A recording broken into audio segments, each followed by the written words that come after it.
How's it going, Nahida? I'm done with the parts that needed my involvement to complete. Although it's my first time working with the Akasha like this, its internal structure and operation procedures are easy for me to understand. Greater Lord Rukkhadevata's design is truly brilliant. Oh, also, this is for you.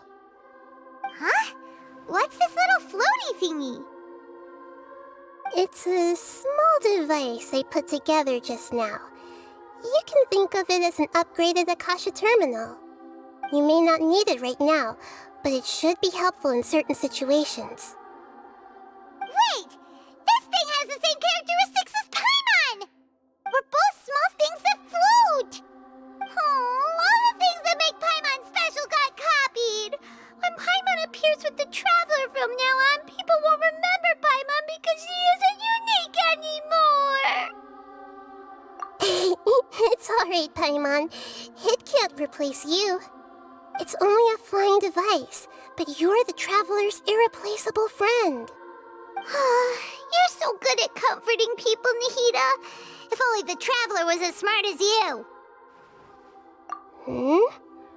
I was simply telling you what I feel to be the truth. I wasn't trying to comfort you.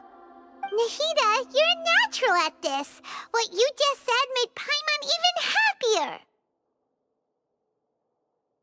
By the way, there's something I need to confess. Even though I'm the Archon and in control of myself again, I'm not very good at fighting. You may have heard that an Archon's power is derived from their people's faith. However, I'm not as well loved as Greater Lord Rukkhadevata. If we get into a situation where combat is our only option, I'll have to count on you, and I'll do my best to provide support. I'm glad I can rely on you. So the God of Wisdom isn't good at fighting? That actually sounds about right. I've located where the false god is. Time is of the essence, so let's skip to it.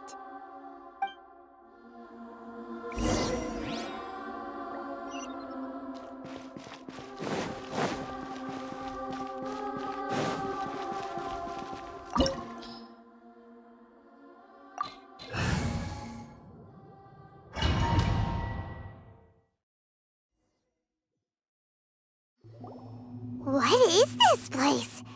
Is this really the way we need to go? Wow. Who would have thought there'd be a place like this hidden right slap bang in the middle of the city? The sages wanted to realize their god creation plan without being discovered. The safest and most convenient way would be to build within the academia itself. That's true. They were already hiding one god, so why not two? Judging from the structure here, the project is a huge undertaking. The sages really saw the god creation plan as their ultimate goal. But this place doesn't look like it could have been constructed by the academia alone. The Fatui under the Doctor sure didn't hold back. They provided a lot of technological support. Yeah, or else they wouldn't have been that generous. Is that it, though? I've always felt that this Doctor is different from the academia sages. He doesn't seem to share their sense of urgency. Instead of being interested in the end product, it's like he's enjoying the experimental process. The Fatui Harbingers are all such weirdos. So, the Doctor being weird is actually normal. So, this Fatui that they're trying to turn into a god is called the Balladeer? We had previously come into contact with his consciousness. He harbors particularly strong obsessions. One is the desire for a gnosis, since he was created to be the vessel for one. The other obsession is probably related to his past. I can't quite explain it. Paimon knows that he was a prototype puppet for the Raiden Shogun before he became a Fatui Harbinger. That's why he wants a Gnosis so badly. There's no way he'd willingly be a test subject. Now with that temper and ego of his. It sounds like you know the Balladeer quite well. I see. Tell me more about him and what he's like. The more we know now, the better we can plan for and react to any future situation.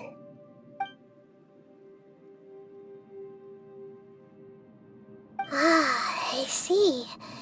How fascinating. Alright, time to go.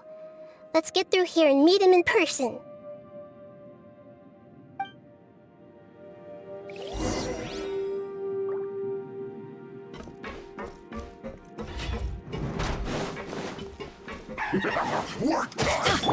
Torn to oblivion! Torrent, bring refuge! Hold the line! Yeah!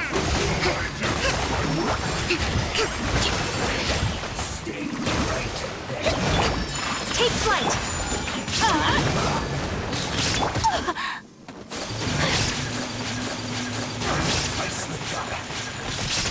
There is no escape! Rest and rebuild! Get out of here! This is it.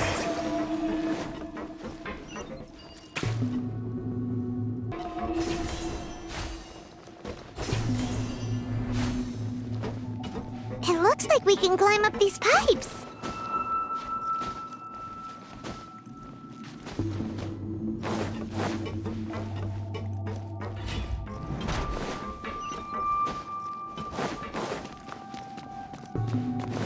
Adventure time!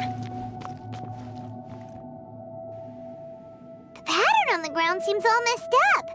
Let's go around and see if there's a way to fix it.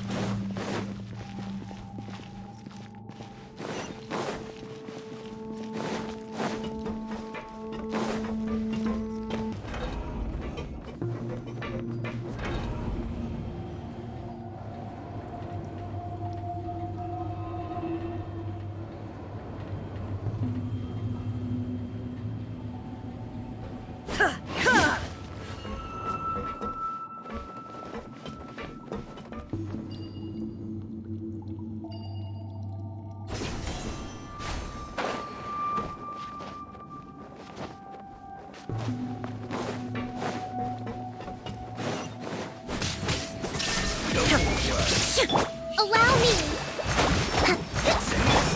My opponent! Get out of here! Shine down!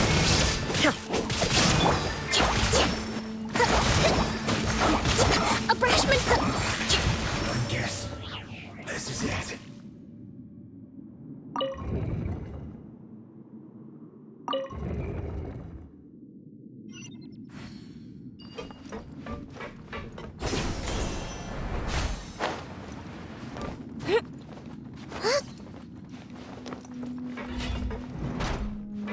Frozen.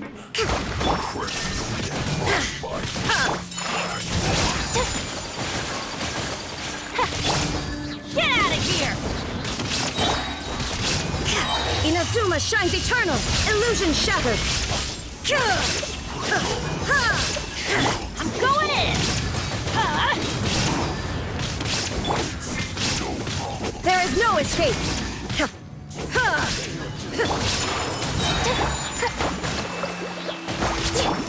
Embrace the ice! Covenant of the Deep!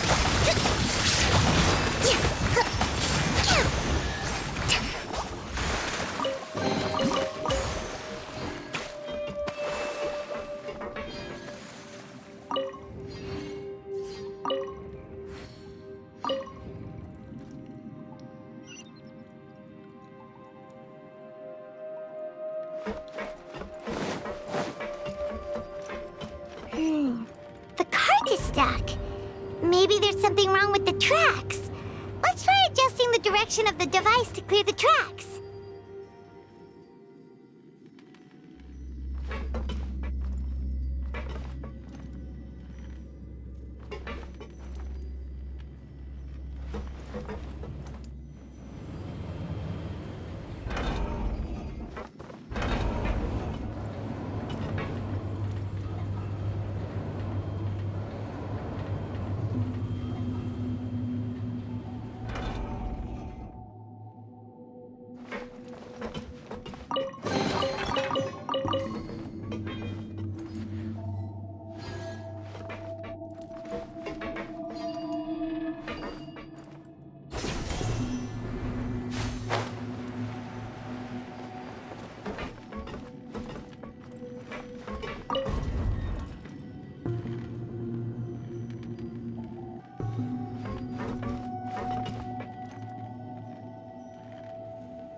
I'll put you on top of all of this. Torn to oblivion!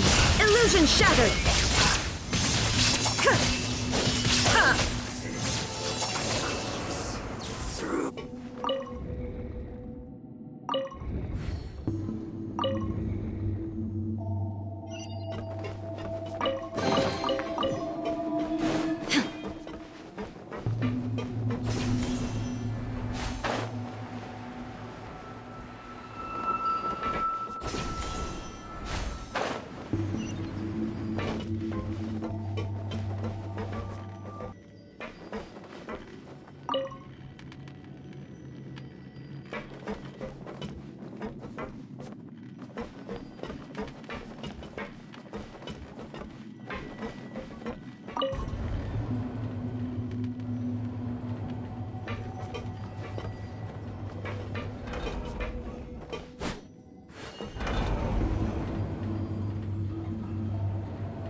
There is no escape!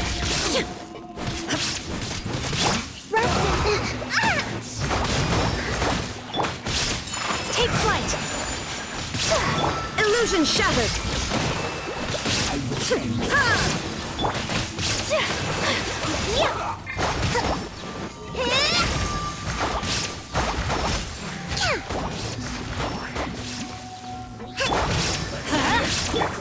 My apologies!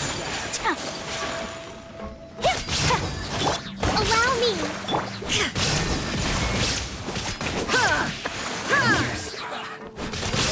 Inazuma shines eternal! Kamisato art! Sumetsu! Whirling!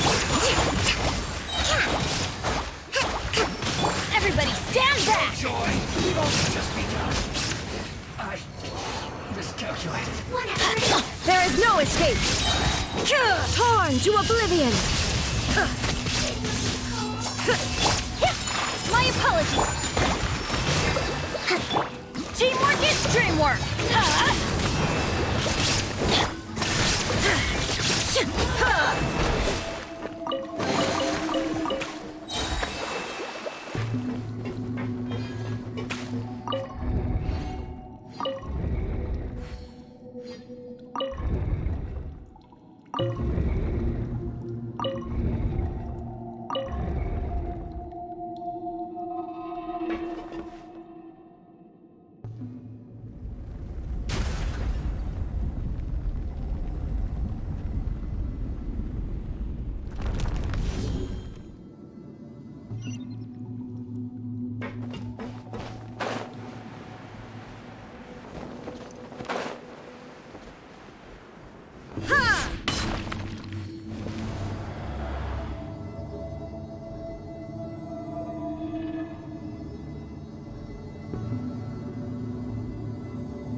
Looking at its operational status, we must prepare for the worst.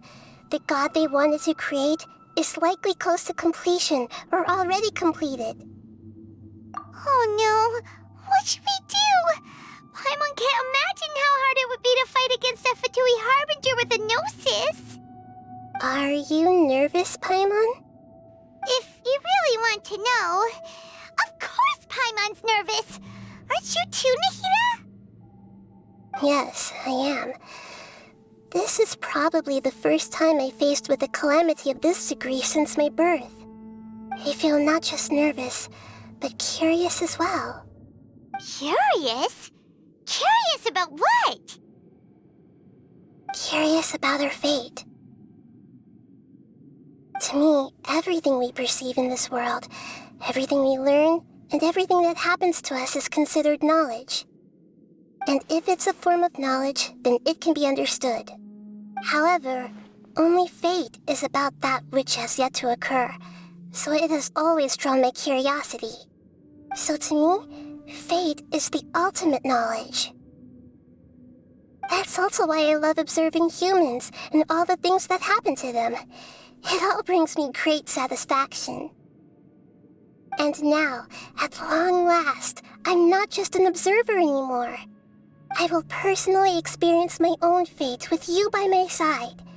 Isn't this such a wonderfully exciting thing? Ah, so that's what you mean. Paimon thinks she understands what you're feeling. Agreed. Okay, let's continue on. I can sense his aura from here.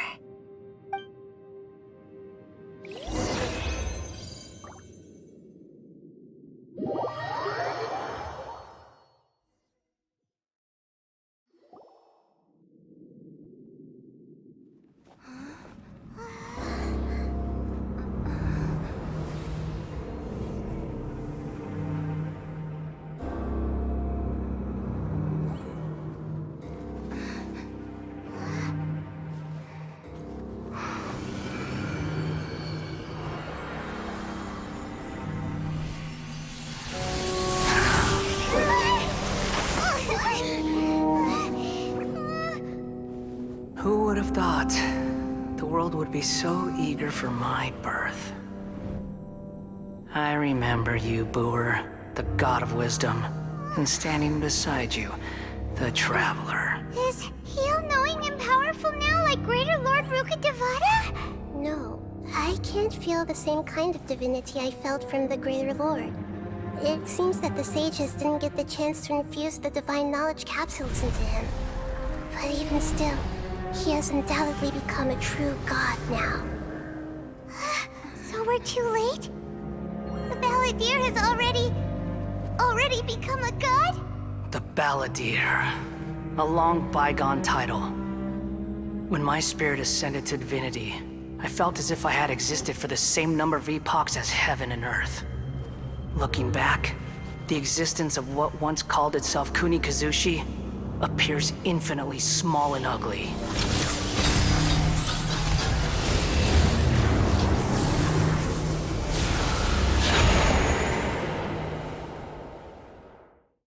This imposing aura, it really feels like a god's. A body that capitalizes on the Balladeer's original construction as a mechanical puppet, with the Gnosis serving as a constant power supply. How much effort and resources did the sages put into this? From a purely technological perspective, it's a commendable achievement indeed. It's no exaggeration to say, this is the culmination of human wisdom.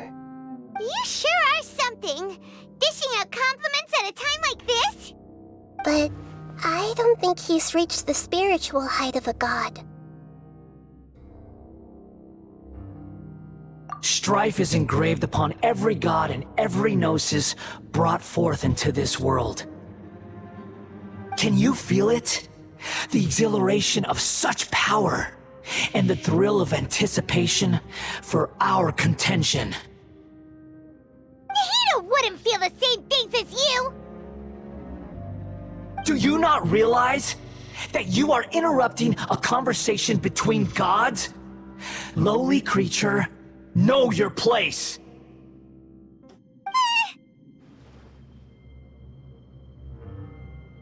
The strife engraved upon a gnosis. You're talking about the Archon War. Tevat's current peace was not easily won. I didn't personally participate in the Archon War, but the way I see it, all those losses were meaningless, driven by the demands of the laws.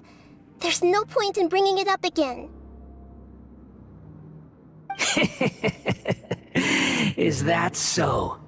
Yet I am deeply disappointed that I was never allowed the fortuity to personally participate in the Archon War. This is a first. Encountering a god in this world who does not crave power. No wonder your own people have abandoned you, God of Wisdom.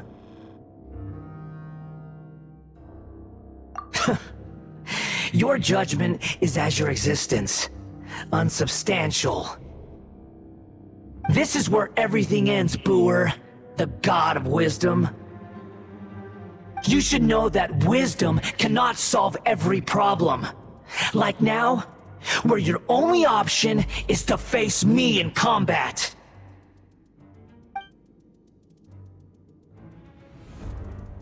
Come! Let us reenact a scene of the Archon War. Come and inaugurate my birth as a god.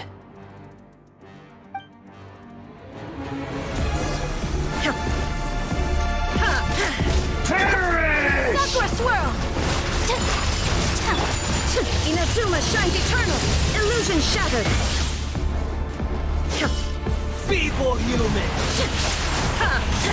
Billowing surge! Hold the line! Going in!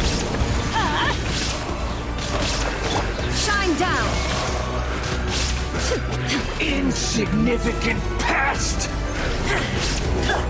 Whirling snow!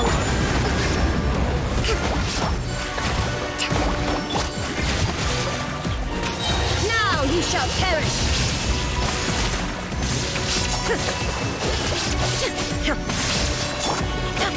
At my command, you shall fall!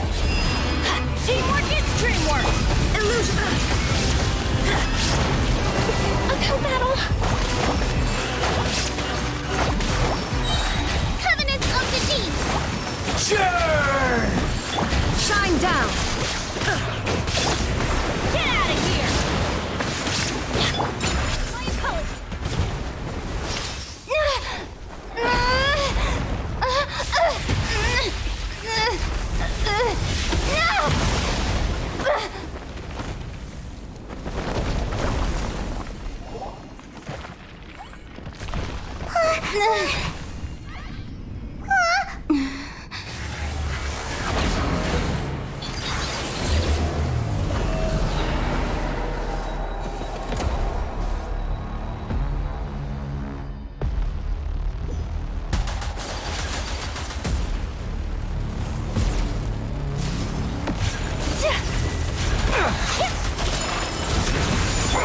Rest and rebuild!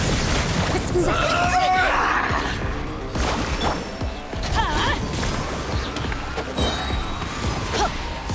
Burn to oblivion! Adventure time! Off we go! Filth! Whirling snow!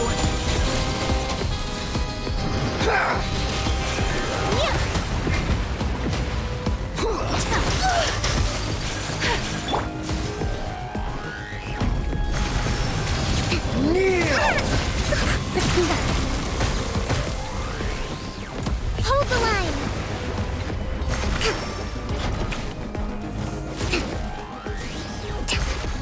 Let's move out. Reality is pain!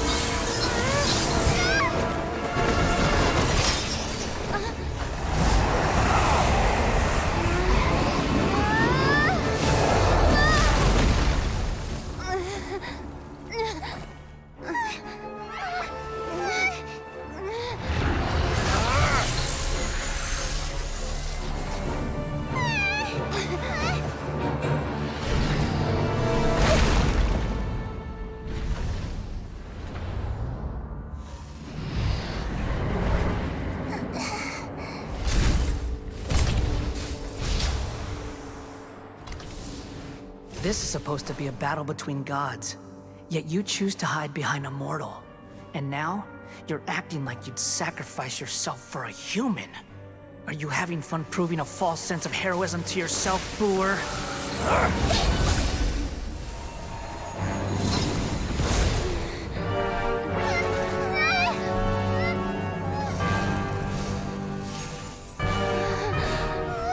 The data collection is almost complete. Do you even know how many times you've tried to take my gnosis from me?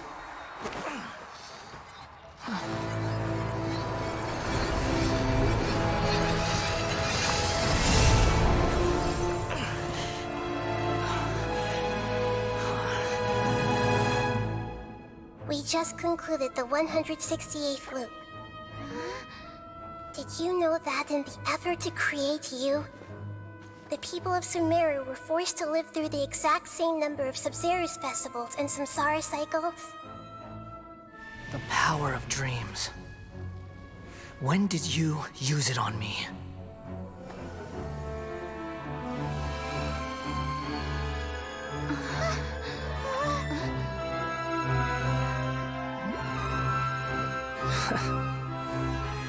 You can't even defeat me in a dream.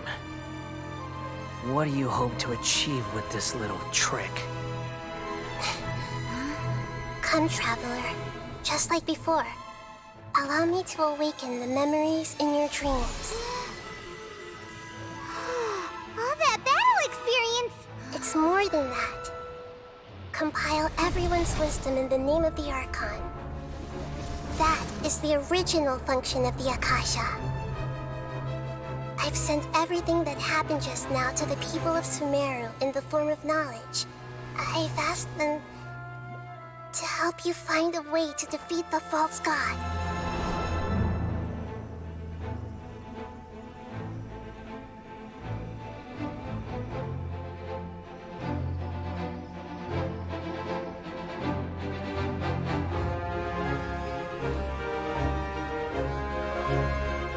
Now, all of Sumeru's wisdom is at your disposal. Meaningless tricks won't save you.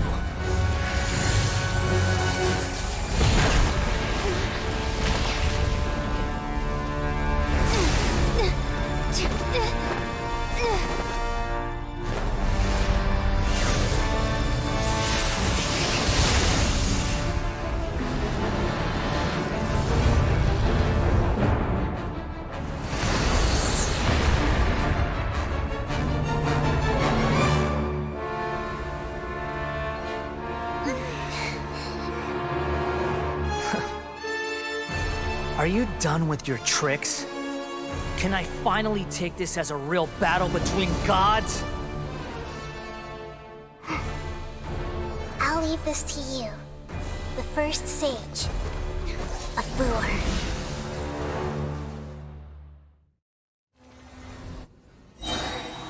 I am the all-knowing God!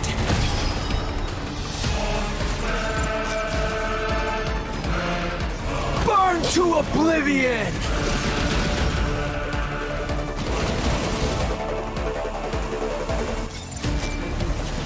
Kneel! Yeah! The Temple of Wisdom!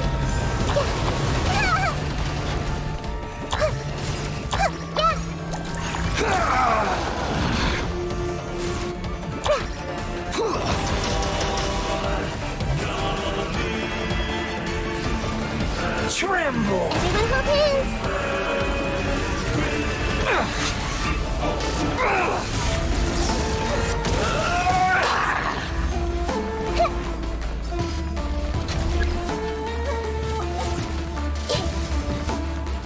Hey! Reality is pain!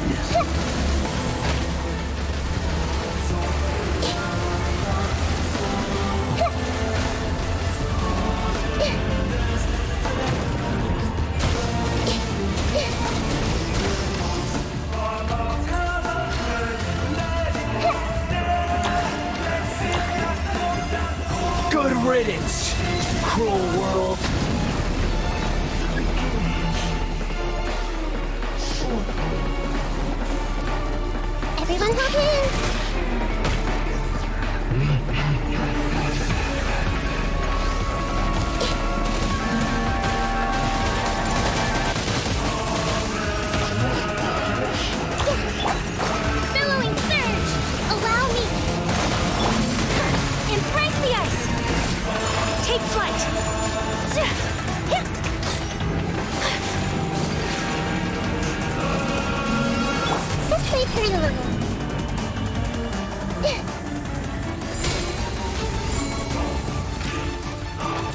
Your new god awakens!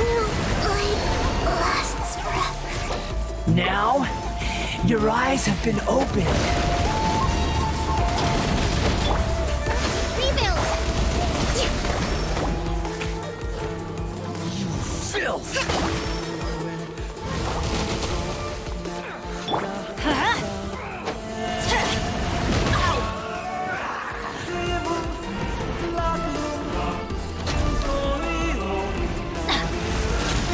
Kneel!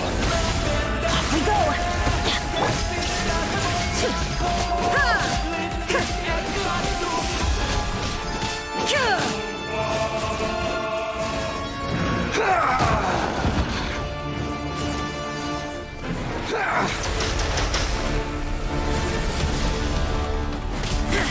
There is no escape! Let's move out. Reality is pain!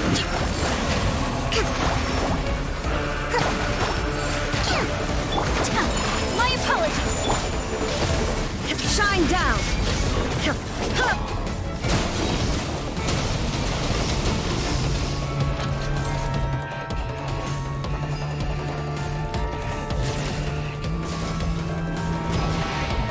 Burn to oblivion! Get out of here!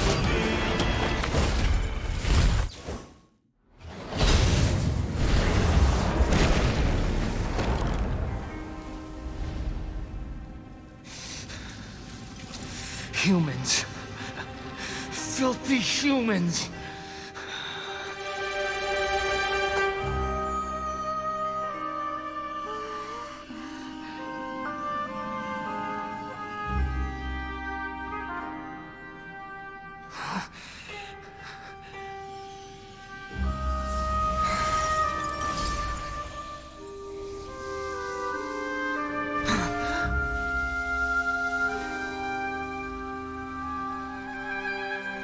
No! Wait! Please! Anything but the Gnosis!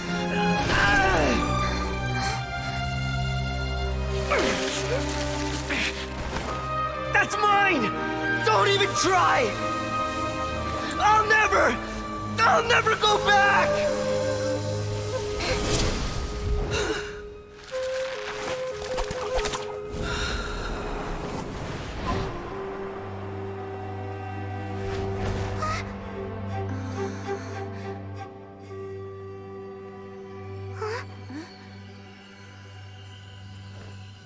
We haven't yet found the answer to the most important mystery. Irminsul is still waiting to be saved. With the power of another Gnosis, we may now finally understand the last memory of Greater Lord Rukkhadevata.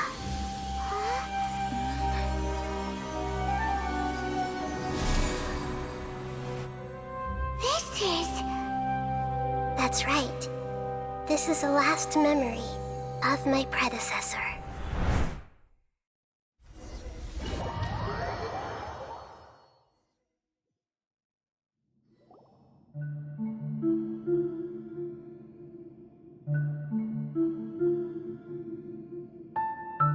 Huh. This sure seems very different from what Paimon imagined. Shouldn't Irminsul be in this realm of consciousness? Yes, that is our destination. But I didn't expect the remaining consciousness of Greater Lord Rukkhadevata to be as polluted as this.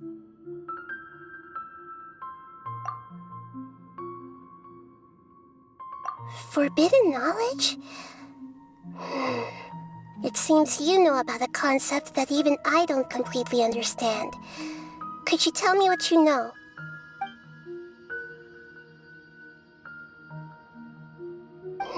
Your inference seems logical enough.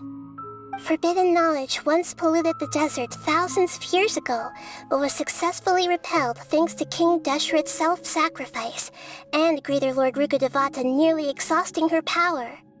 Then, a second instance of forbidden knowledge pollution occurred during the Conria Cataclysm 500 years ago.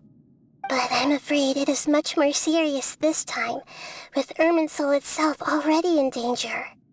So, if we're in the remaining consciousness of Greater Lord Rukkhadevata, and it's also been affected by forbidden knowledge pollution, then does that mean, in order to save us, Greater Lord Rukkhadevata? Yes. It's very possible that she sacrificed her life in the fight against forbidden knowledge. She didn't completely eradicate forbidden knowledge, but if it weren't for her actions, the pollution would have been far more rampant over these past 500 years. The way that everyone, including me, has forgotten everything about forbidden knowledge may very well be due to her restoration of Ermin's soul. Aww. Do you feel sad, Nahida? I'm just sharing her pain. The pollution of her consciousness here is severe. There is madness, chaos, and pain all around us. Did she fight to resist the forbidden knowledge pollution in such terrible conditions, all the way up to her last breath? She even used her last remnant of lucid consciousness to leave a clue for us to follow. Yes, her words were distorted by forbidden knowledge, so that's all we could hear. But now, we have a chance to find the answer to this mystery. We can cross the polluted consciousness until we found the right path to meet with her lucid consciousness. And then, we'll let Greater Lord Rukkhadevata tell us the truth in person. Each of us need to be mindful of the state of our own consciousness while we are here. Even with the Gnosis' protection, we must always keep a clear mind. Otherwise, we could go mad at any moment. That's so scary. Don't worry, it should be easy enough for you to keep that mind of yours clear, Paimon. Let's go.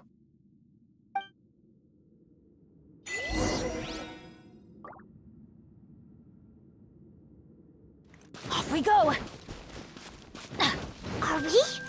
In the air? And why is there a huge boat? That's the boat of consciousness, which symbolizes reason. Wow! What are these? The monsters seem to have been affected by them.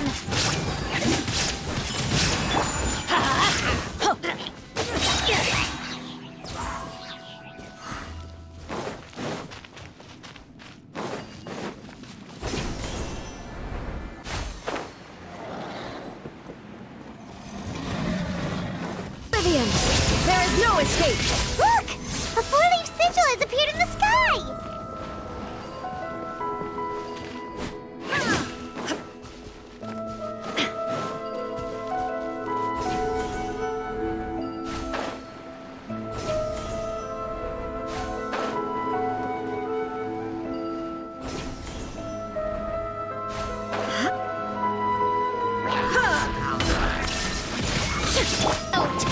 Take flight!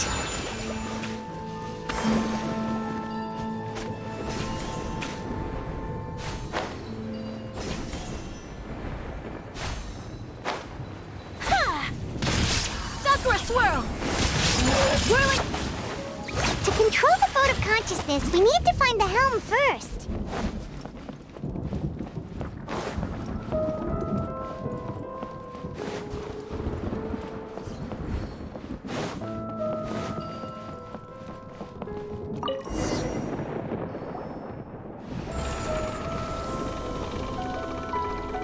We changed direction.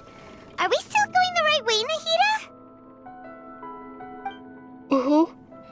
Judging from the current route, the boat of consciousness will soon take us out of here.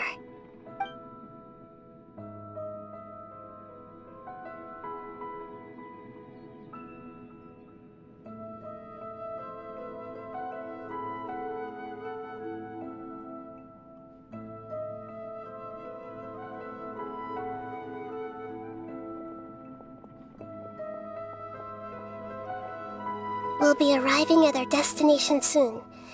How are you feeling? Are your minds still intact? Huh? But everything's been completely normal for Paimon. Hopefully there won't be any more interruptions. This time, we should be able to meet Greater Lord Rukkhadevata. Are you saying you've never met Greater Lord Rukkhadevata before?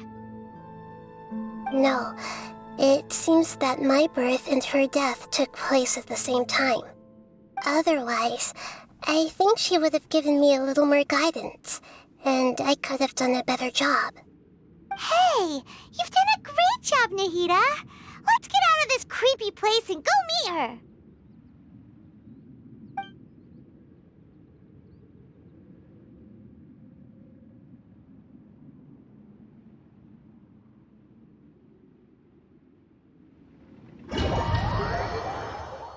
So, is this the place you were talking about?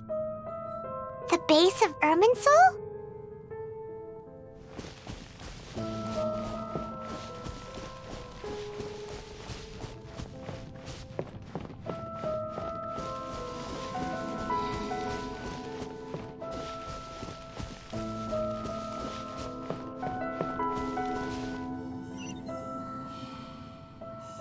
Well, this is the place.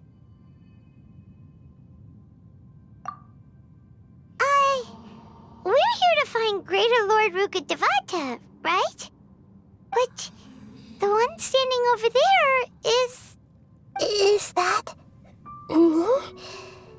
She looks exactly like me. Are you Greater Lord Rukkhadevata? Yes, that's me. Are you surprised by my appearance? Irminsul and the surrounding lands have been reproduced here as they were years ago. But this is just a realm of consciousness. We are manifestations of the same nature, hence why we would appear exactly the same. We're of the same nature. Why? Because you are me, and I am you. You are me in the new samsara. The new samsara? As Greater Lord Rukkhadevata, I'm the avatar of Irminsul, and you are the purest branch snapped from Irminsul. Imagine it this way. Even if a tree dies, its branches will eventually take root and grow, continuing the tree's life in another form. I'm merely the remaining consciousness of Greater Lord Rukkhadevata. The real me has presumably died a long time ago.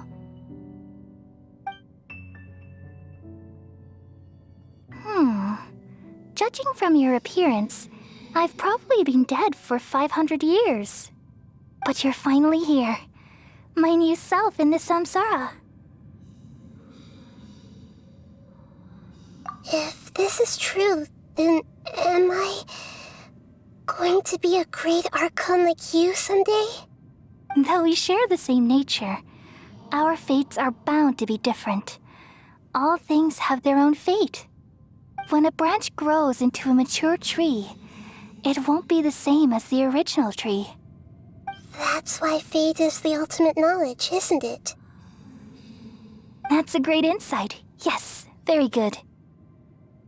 It's also precisely why you won't become like me. Really? But perhaps you may become an even greater Archon than I. I already see a determination in you that I didn't possess in my time, and the future that it leads you to will be yours alone. Along with the blessings from your past experiences. Don't worry. The growth of wisdom is like that of a plant. You only need to wait quietly for the flower to bloom. Come to think of it, the sages never had the faintest inkling of the meaning of wisdom. Thank you.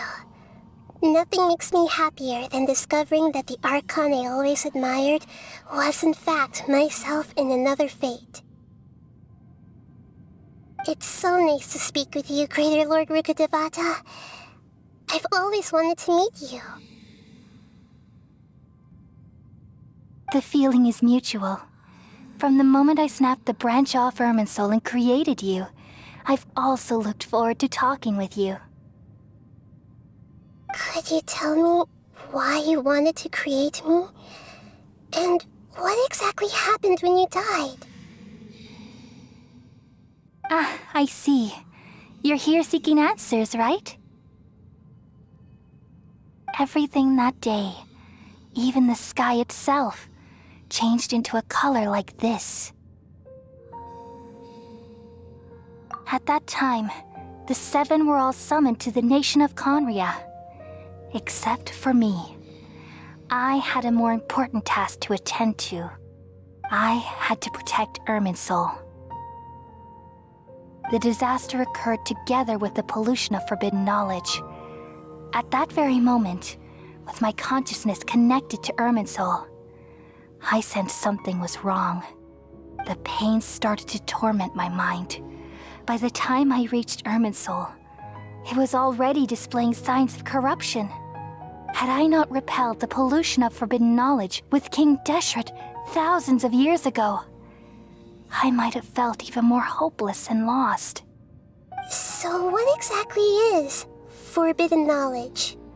It's a kind of knowledge that doesn't belong to this world, and a form of truth that can't be understood. It came from the very bottom of the abyss. Even I could never understand it. The world is constantly rejecting it, leading to all kinds of bad phenomena. If we allow forbidden knowledge to pollute Irminsul, I'm afraid the entirety of Teyvat could fall apart. So, there's knowledge that even the God of Wisdom can't understand? At that time, I knew I couldn't repel the forbidden knowledge with my strength alone. Which is why I created a device that compiled human wisdom and named it the Akasha. It's truly the world's most amazing invention. Thank you. For a long time, I thought dreams were the fruit of human wisdom. Though it was selfish to do so, I borrowed people's dreams using the Akasha. Then I compiled their wisdom and all of my own power. Well, did it work? Thanks to the wisdom of the people of Sumeru, almost all the forbidden knowledge was cleared from Irminsul. But things didn't go as smoothly as I thought. I had a terrible headache, which gave me an uneasy feeling. And then I remembered that my consciousness was also connected with Irminsul. It brought me knowledge and wisdom, but vile corruption as well. From the very beginning, my existence had been polluted by the forbidden knowledge. Oh no. How could that happen? I've experienced that pain in your consciousness. It must have been a horrible experience. Yes, but my feelings weren't important. The important thing was that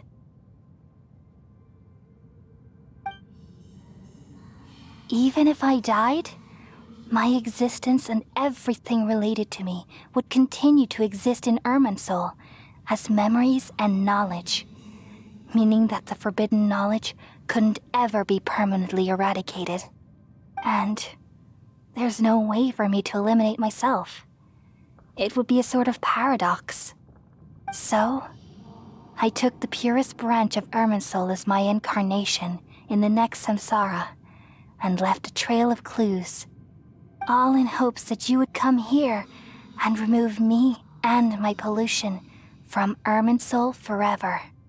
Wait, no, I can't. So you realize what that implies? You are very smart indeed. Irminsul has all the knowledge and memories of this world. And as you've realized just now, removing me from Irminsul means I essentially will never have existed in this world. But this is the only way to save Irminsul. People love you so much and they've missed you so much over the past 500 years. I am exactly the same.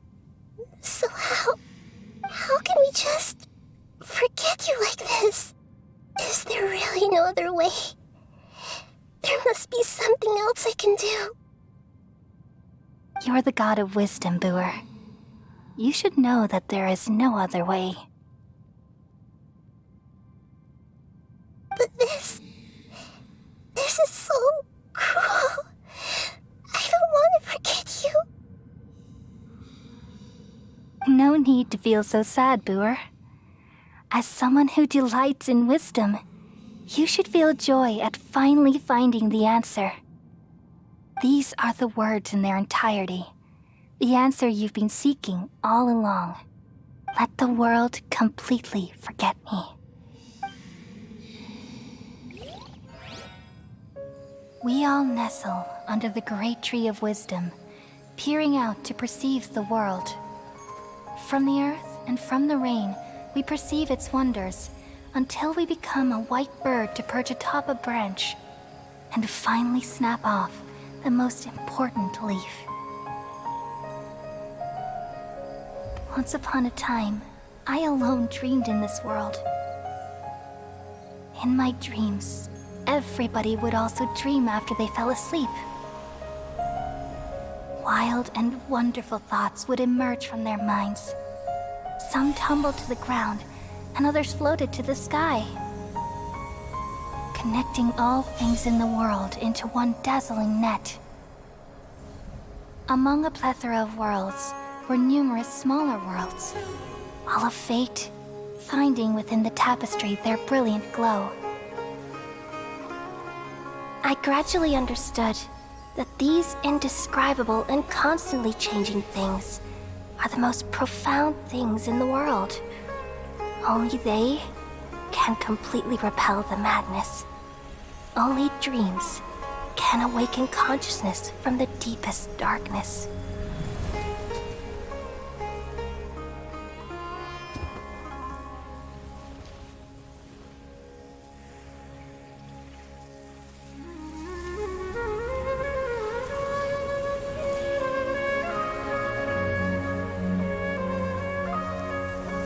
I'm the one who posed this question, yet also the one who sought a solution. Saving the world with the dreams of the people used to be my answer. And now, you've also found your own answer, and I shall return all the dreams to the people.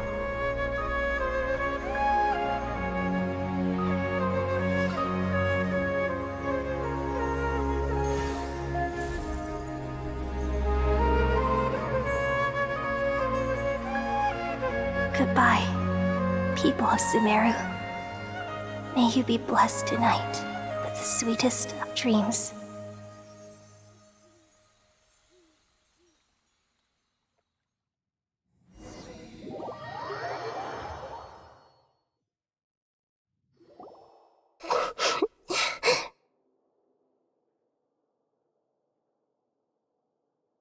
I'm alright.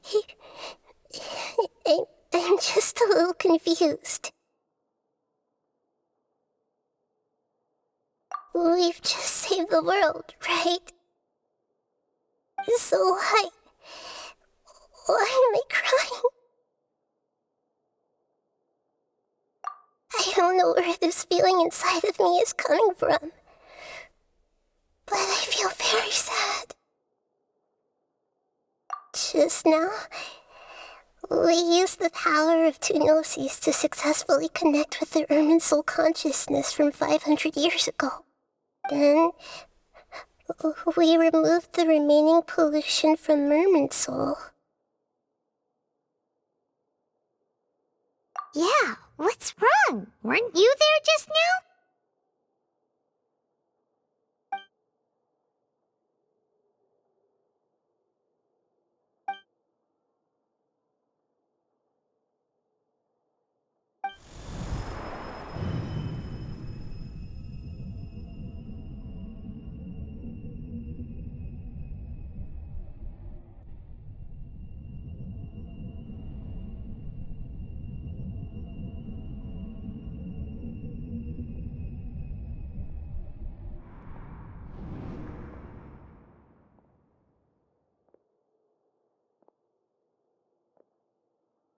Huh? That sound. Traveler! Paimon! I've been waiting here far too long. But finally I have the chance to be alone with you. All the precious time I wasted has finally paid off. The doctor!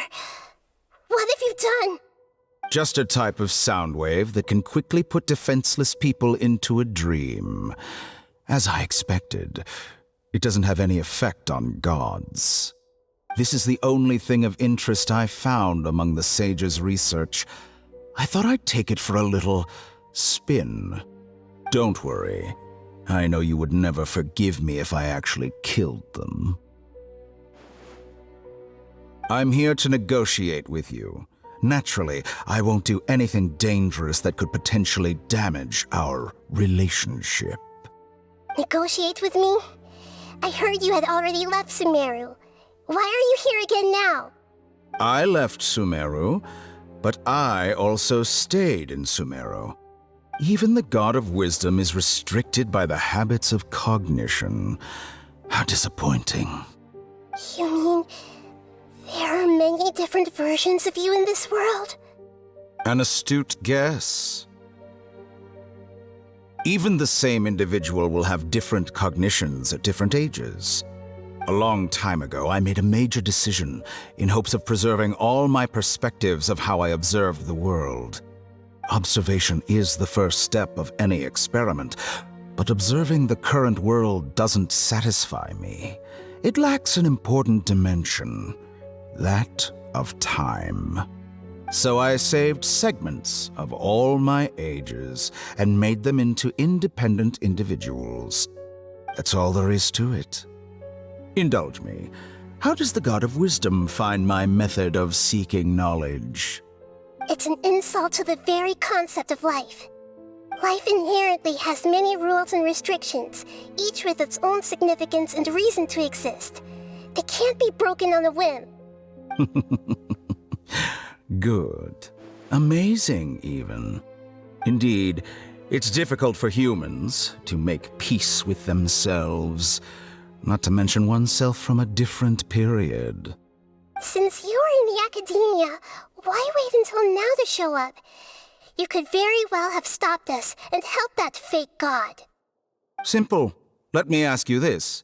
Would any staff member ever help the subject in the middle of an experiment?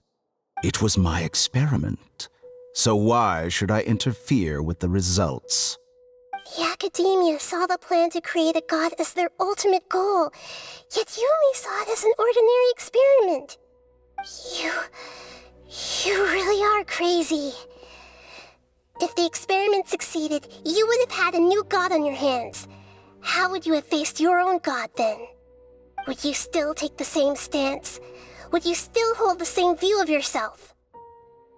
I'm first and foremost a scholar. These results should be left to the judgment of the hypothetical me confronted with that outcome. But you're right. And that's exactly why I'm disappointed with the conclusion of this experiment.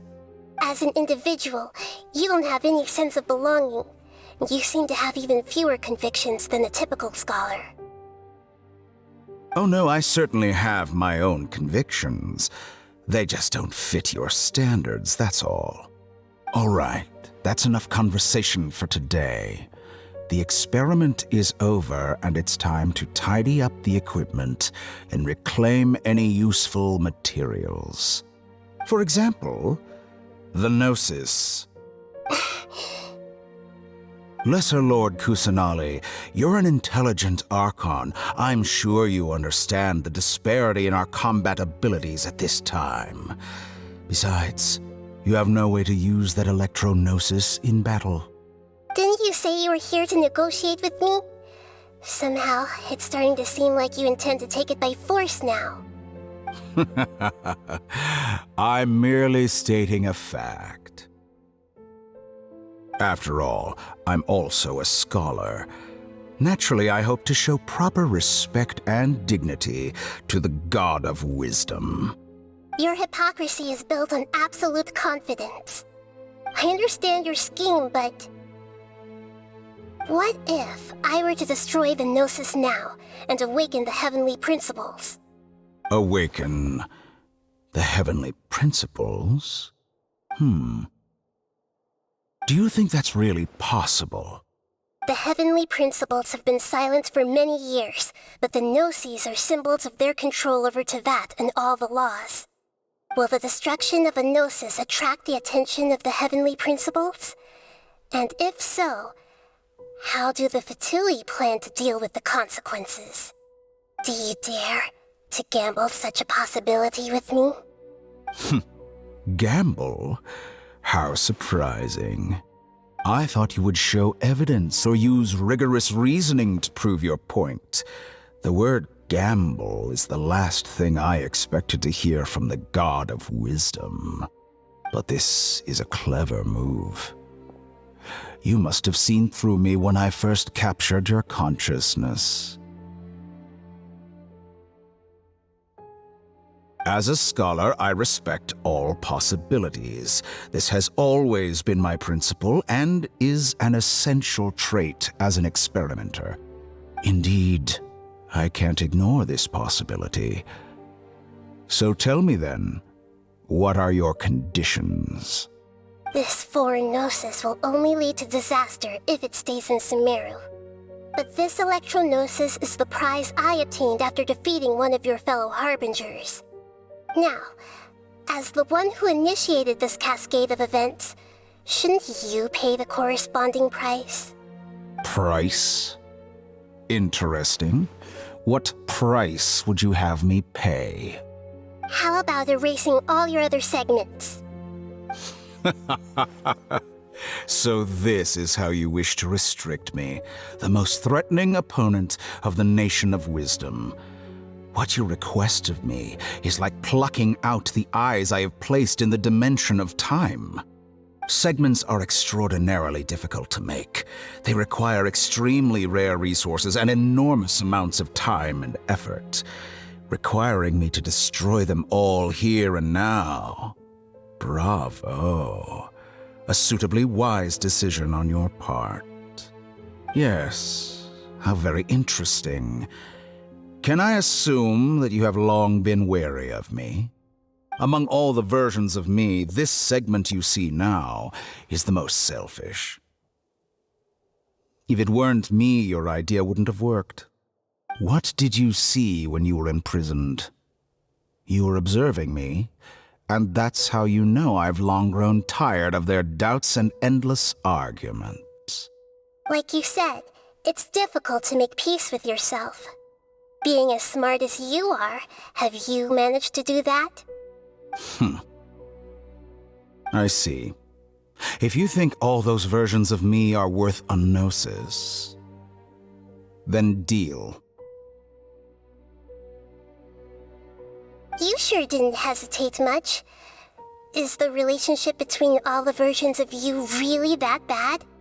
I don't think there's any need to dwell on that. The surplus versions of me can be exchanged for a gnosis.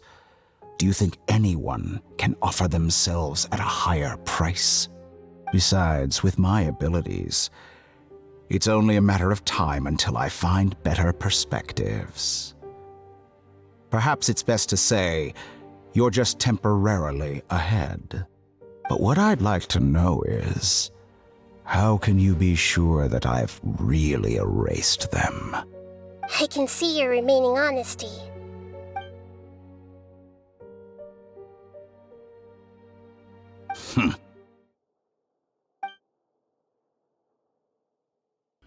What a ridiculous decision! Sheer You can't be foolishness. serious! How could I have been so short-sighted. You That think even this is the end? Wait. I'll have Wait. You'll make Good this moment riddance. count. You will regret this! Well, have you confirmed that it's complete? Here, take it. The future of Sumeru City will be in my hands alone. I will shut down the Akasha and let curiosity and the thirst for knowledge drive the realm of academics once again. There won't be any further gaps for you to exploit. It truly pains me that my academic achievements have never been appreciated in my homeland.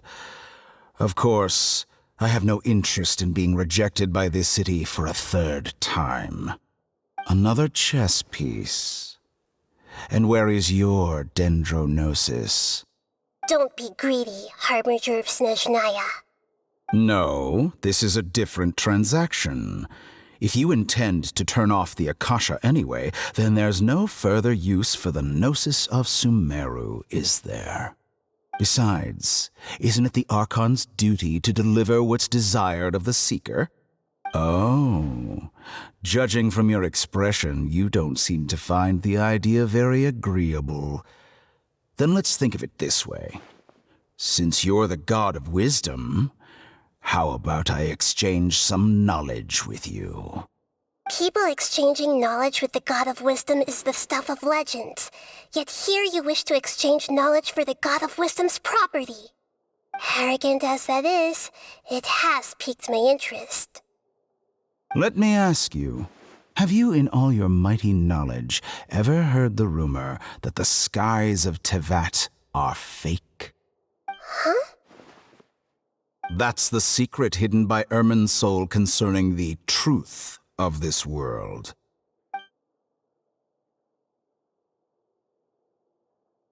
Once I finish telling you about this, it will be time for me to say goodbye.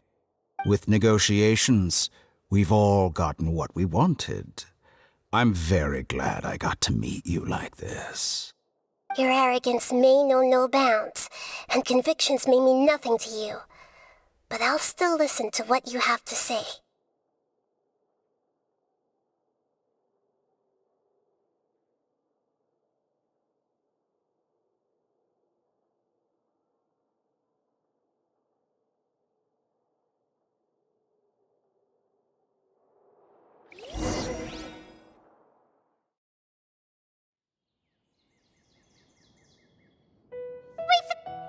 Together!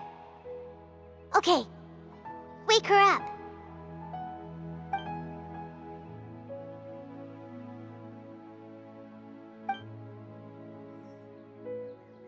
Are you awake? Kali says it's time for breakfast. Come on, get up! Good morning! How are you feeling today? Good to hear. It looks like we've recovered pretty well. Not even Tainari could stop us from going out now, right?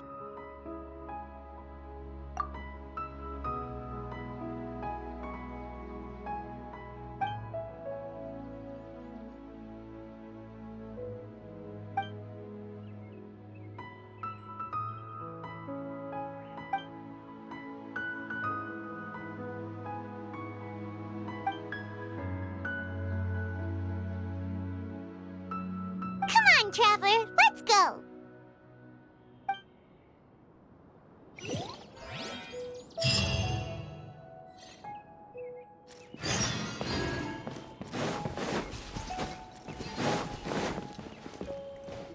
Good morning. Looks like you're awake. Yep. I prepared some breakfast today. Please have a taste. I hope you'll like it. It's nice to have you here so we can eat something yummy. Well, now that I've recovered from Elazar, I'm feeling better than ever. I can even prepare 4 or 5 meals a day now. And Paimon bets they're all delicious. Oh, by the way, someone brought a letter for you after you went to sleep last night. Nope, Paimon wanted to read the letter with you after you woke up, so Paimon didn't open it. All right, let's read it now. Oh, it's from Nilu. Ahem. We're going to hold a feast at the Grand Bazaar and celebrate Cyano's reinstatement as the General Mahamatra. As heroes of Sumeru, please be sure to attend. I'll wait for you. The date of the banquet is written on the back. It's in 2 days. Oh, I've also heard that you've become heroes here as well. That's amazing. Everyone's aware of your abilities. There's no need to be modest. Anyway, let's go to the Grand Bazaar to have a look. Oh, before you leave, be sure to inform Master Tainari.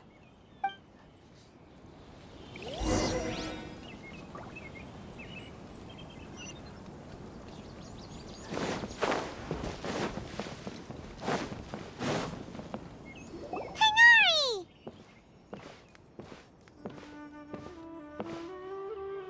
Good morning. How do you feel today? We feel much better. How about you? I'm recovering well. Thanks for asking. But from the looks of it, you seem to be already busy with work again. It's fine. I'm not that busy, really. The Elazar patients have recovered, as well as Hypatia. For now, I only need to tend to my Forest Watcher duties. It seems once Irminsul started getting better, everything else started to recover too. Yes, but there are still some residual effects. The withering is one example. Though it won't spread anymore, the existing zones won't just disappear. We forest rangers will still need to do the work. By the way, we have some good news. Sino got his position back. This news is hardly new. He had already mentioned it to me before. Huh? You mean he was already here? Why didn't he come to say hi to us? He visited once, but he was afraid of disturbing you while you were resting. He just asked me a few questions and left. Then you probably already know all about the celebration feast. Celebration feast? No, I haven't heard anything about that. Huh? But didn't Nilu say in her letter that they would celebrate Sino? He didn't tell you? Perhaps, or alternatively, he doesn't know about it either. Come to think of it, Sino doesn't seem like the type who'd enjoy a celebration feast. You and Kale are both Sino's close friends. Why don't you come to the feast with us? Kala has taken over some of my tasks these days. I don't think she'll have time for it. Not to mention me.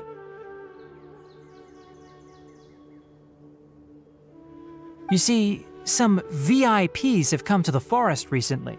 Huh? VIPs? Very important Paimons? Well, technically speaking, they are former VIPs. The sages involved in recent incidents have begun their training in the Avidia forest, and the people they had previously imprisoned have all been released. Huh? Yes, he's a little weak, but he isn't injured and his condition is stable. Lesser Lord Kusanali, in her boundless mercy, has decided to spare Azar and the other wrongdoers. Supposedly, they were ashamed of their shallow ideologies and have decided to dedicate the rest of their lives to cultivating wisdom in the Avidia forest. When they learned that Lesser Lord Kusanali had defeated the Balladeer and saved Irminsul, they were shocked at first, but also became happy, feeling that the sacred light guiding them on the path of discovering wisdom had begun to shine once again. As a result, work has increased for the forest rangers. That sounds really exhausting. There's nothing we can do, really. But that's another topic. Back to the matter at hand. Are you two planning to head out? Ah, right! We're here to request permission to head out. Would that be okay? You've recovered well. You may go, but be careful. Yay! Will do!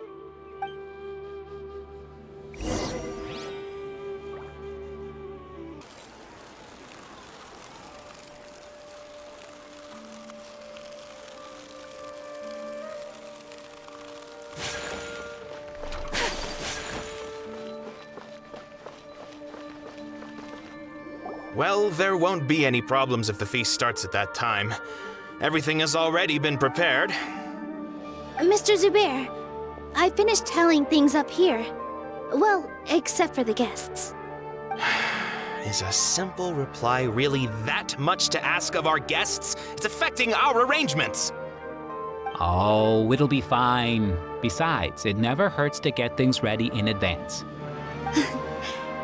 I was thinking the same thing.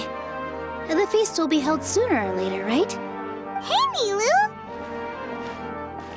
Traveler, Paimon! We got your letters, so here we are! You're the best! The other guests haven't even replied yet. Huh? Are we the only ones that have arrived? Yeah, I had someone deliver letters to all of our guests.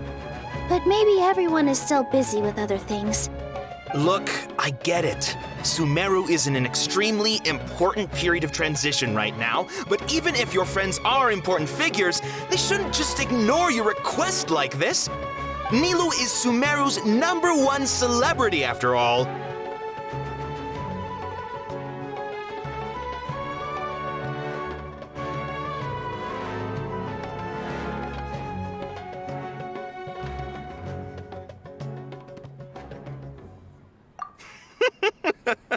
You have no idea how happy I am to talk to people with good taste!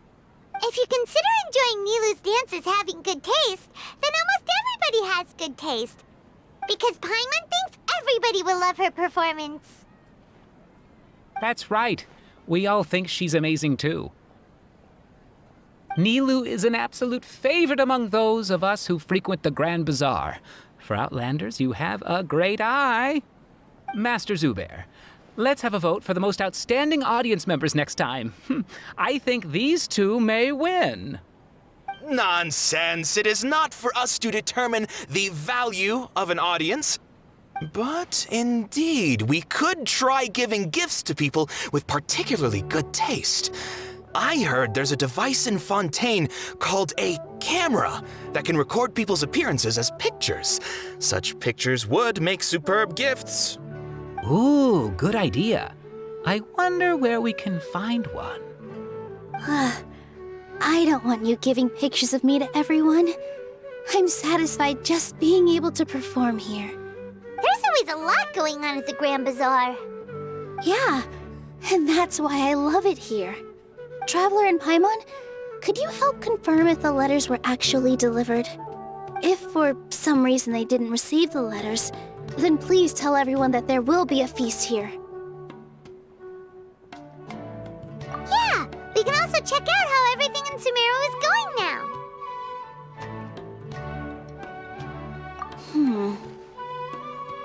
When I wrote the letters, I heard that Dia was in Port Ormos, and Alhaitham was at the Academia. As for Sino, we've only heard that he appears at the Academia from time to time. I'm not too sure about Rahman's whereabouts. My guess is that he's with Dia. As for Dunyarzad, I just hope she's feeling better. I sent her a letter, but I was afraid of disturbing her. If you have time, please ask about her for me. Okay, got it. Let's go, Traveler.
We haven't seen Alhaitham anywhere. Let's ask that person over there.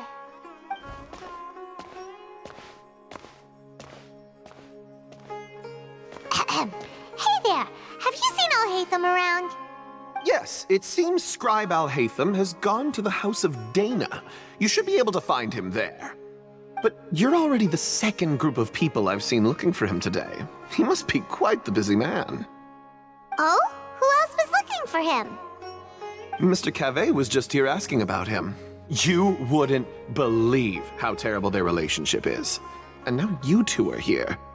Don't tell me everyone's here looking for gossip about the sages.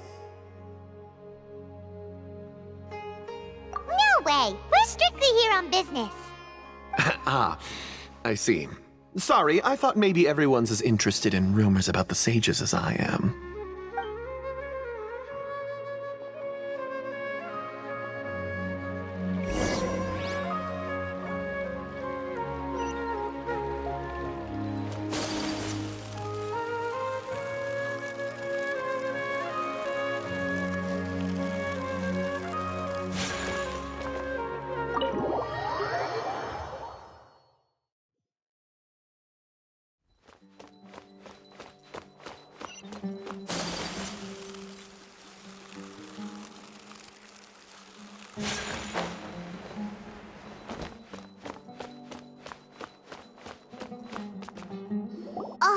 should be around here somewhere, right?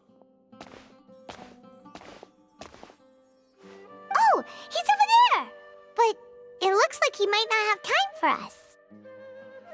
Just put down that worthless book and tell me what happened in the academia.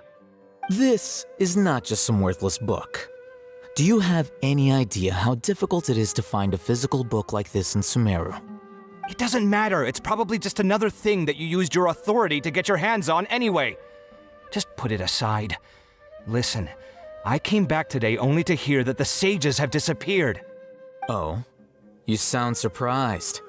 I thought you would already know the inside story. Would I be here asking you if I knew? You're the scribe, not me. So just tell me what you know already. Well, I almost became a sage. Huh? Oh, don't sound too surprised now. You're the renowned Kaveh, light of the Ksharawar. Besides, as a master builder and craftsman, chances are you'll be appointed as a sage too. Why do I feel like you don't really mean it? Huh. What makes you say that? Why would you question my heartfelt sincerity? Maybe it's because you've never said anything good about me before.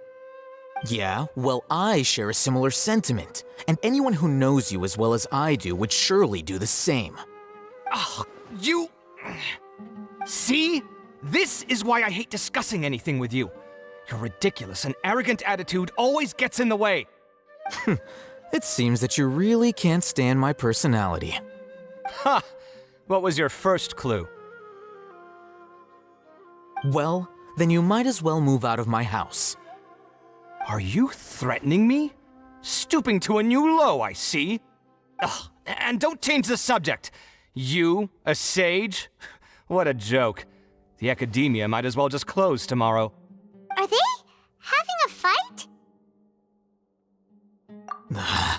Forget what's going on with the academia. Haven't you been busy with your construction project? Tell me, when are you going to build yourself a mansion?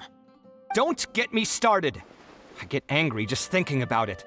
So, what great building did our master architect work on this time? Like I need to tell you. Keep your nose out of my business. No, I think we deserve to know. Where were you when Sumeru needed you most? I was in the desert for a large project, but considering Haravatat's utter ignorance of architectural and aesthetic matters, you probably wouldn't understand. Which is truly unfortunate. I can only pity the man who doesn't understand the first thing about beauty and romance. Unlike a true... Hold on, wait a second. What do you mean by when Sumeru needed me most? Well, while you were out fiddling around in the desert, many people came together to save Sumeru from a crisis. Ha! And you think I'd believe that? Look, all you really need to know is that Azar and all his accomplices have all been overthrown. Huh? What nonsense are you talking about? It's no skin off my nose if you don't believe me. It's not like my Darshan was the one trying to apply for funding from the Grand Sage. Yours, though, on the other hand... You know what? I'll ask around. I'm sure someone knows what's going on here. You're dead if I find out you're lying to me.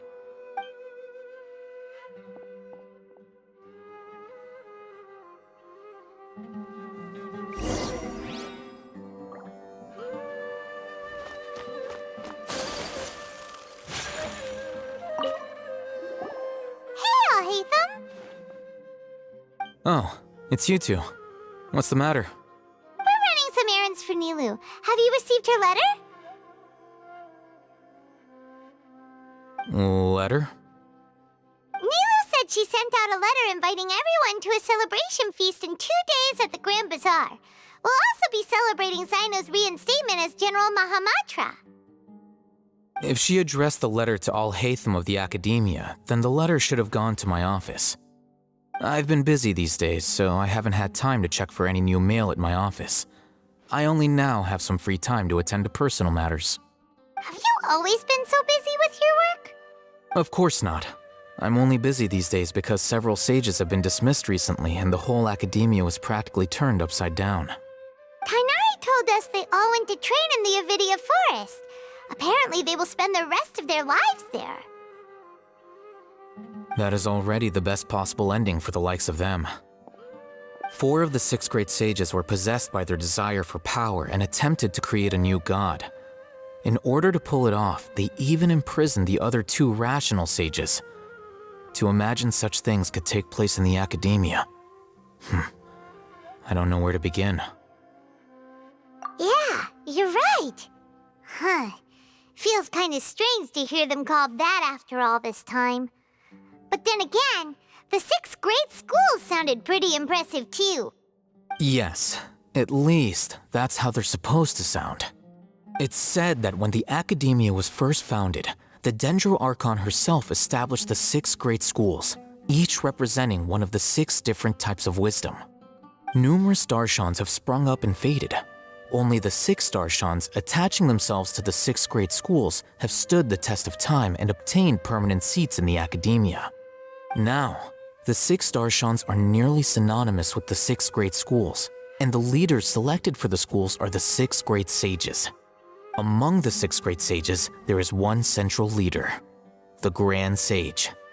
Unfortunately, only the sages from Vahumana and Amorta remain now. They were imprisoned for opposing Azar and were only rescued after Azar's downfall. So who's managing things in the other 4 schools now? Do they need to find someone new? Yes. Normally, new sages are selected based on a strict set of criteria. Oh, didn't you just say something about becoming a sage? If they pick you, then we'd have a huge connection in Sumeru. Yes, about that. You didn't let me finish my sentence. The person in charge of personnel affairs nominated me to be the Grand Sage in place of Azar and help Lesser Lord Kusanali manage the academia. But I refused. Huh? But why? Can't you be a little more ambitious? I'm not even interested in being one of the 6 great sages. Like I said before, I don't like being a leader. Oh, all right. So are you busy these days trying to find others to take the job? That's not my job either. I'm only responsible for handling important affairs within the academia before the new sages take office. And the first thing I'll do is reject Kasharawar's application for funding. By the way, who was that other person just now? Is he your friend? Do we look like friends? Paimon doesn't know. That's why Paimon's asking. His name is Kaveh, my roommate. You could say he's the representative for Ksharawar scholars. Which is exactly why he always has so many problems. So everything that's happened recently must be a huge change for the people of Sumeru. Such is the work of the Academia Scribe. Well, anyway, no matter how busy you are, since you are our planner, remember to attend the celebration feast in 2 days. All right, I'll see you there.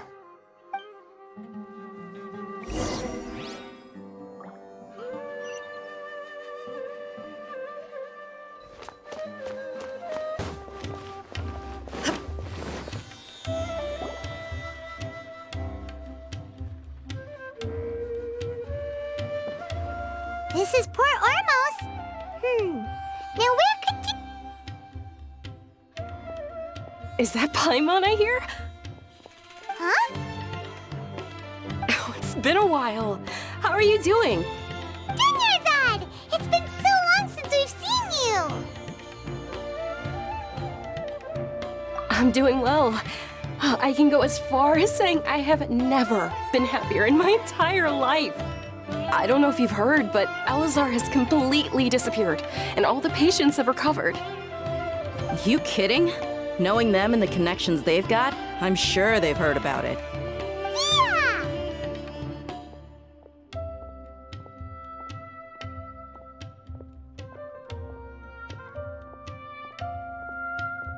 That's right. My lady is feeling better now, so I'm accompanying her for a walk. Why do you still call me that, Dia? You've already informed my father of your resignation. I guess I'm just used to calling you my lady. Old habits die hard. Resignation? You mean you're quitting?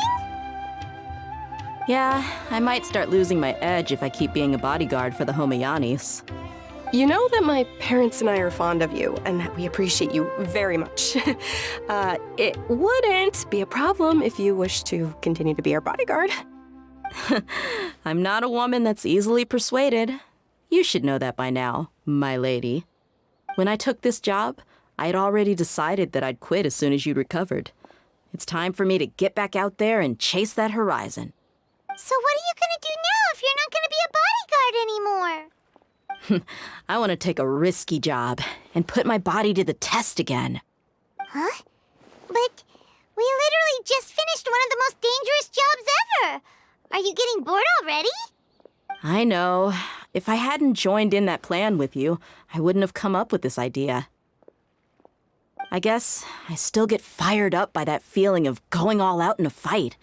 It made me realize that I'm still a mercenary through and through. Life is short, and I'm happy that I got to be a part of that operation.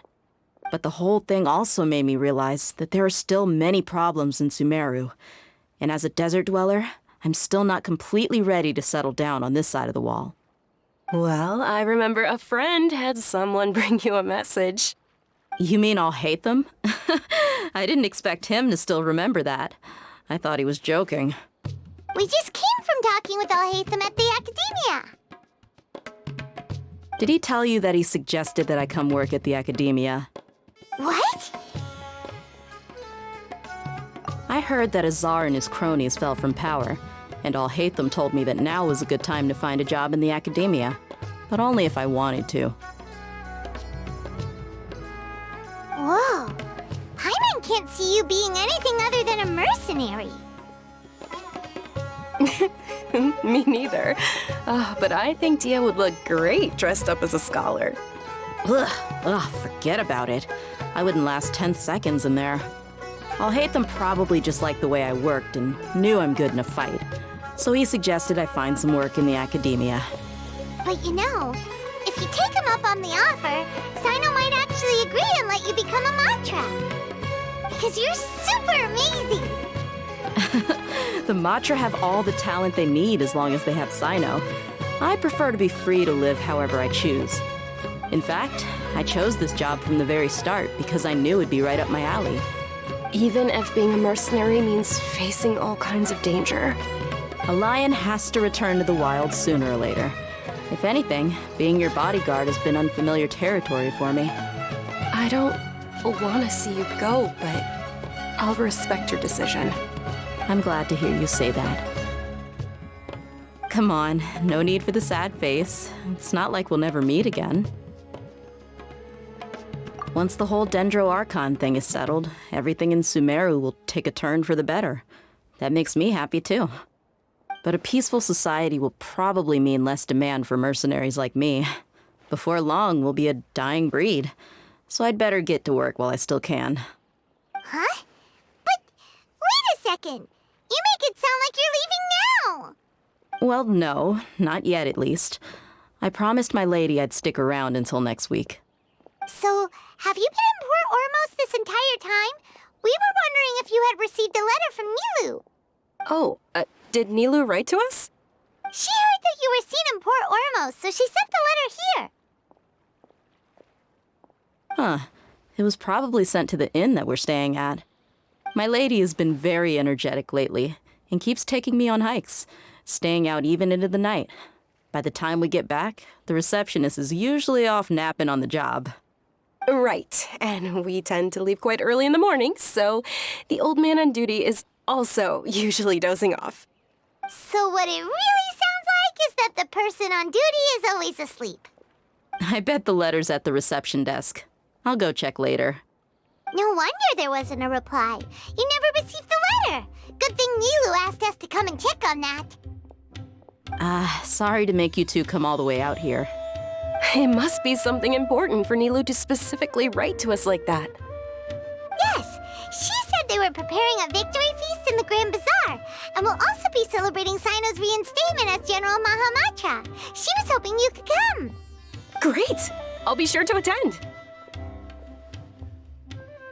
Count me in too. But is there some sort of dress code or anything for the feast? Can I just show up looking like this? Since it's being organized by Nilu, I don't think she'll be too picky about that. If anything, I think she wants to see us as our most natural selves. All right, then this is how I'll show up. The feast will be held in 2 days, so don't forget. Sure. Thank you so much for letting us know. We'll see you there. Oh, by the way, do you happen to know where Sino and Raman are? The General Mahamatra always comes and goes without a trace. Normally no one knows his whereabouts. Oh. But last time we met, he mentioned that he had something to do in Aru village. You can try your luck there. As for Raman, your guess is as good as mine. I only remember he said that he had something to discuss with Sino. You can ask Sino when you meet him. Don't mention it. You better get going. All right, on to our next stop.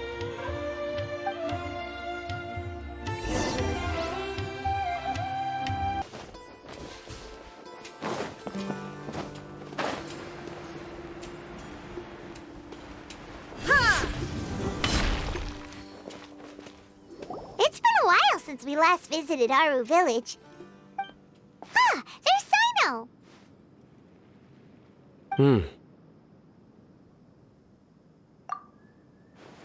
What brings you here? We recovered well, and Tanari agreed to let us leave, so now we're out and about again.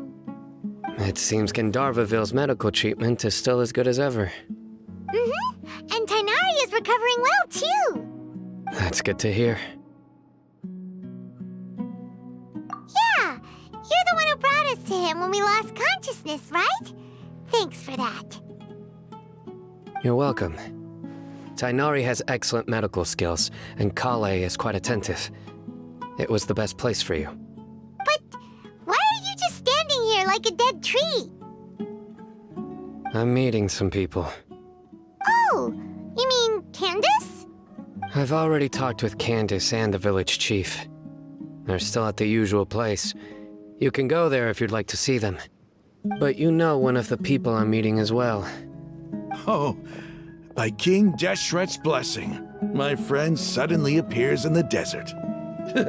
Don't tell me you've run into trouble and need us to help now.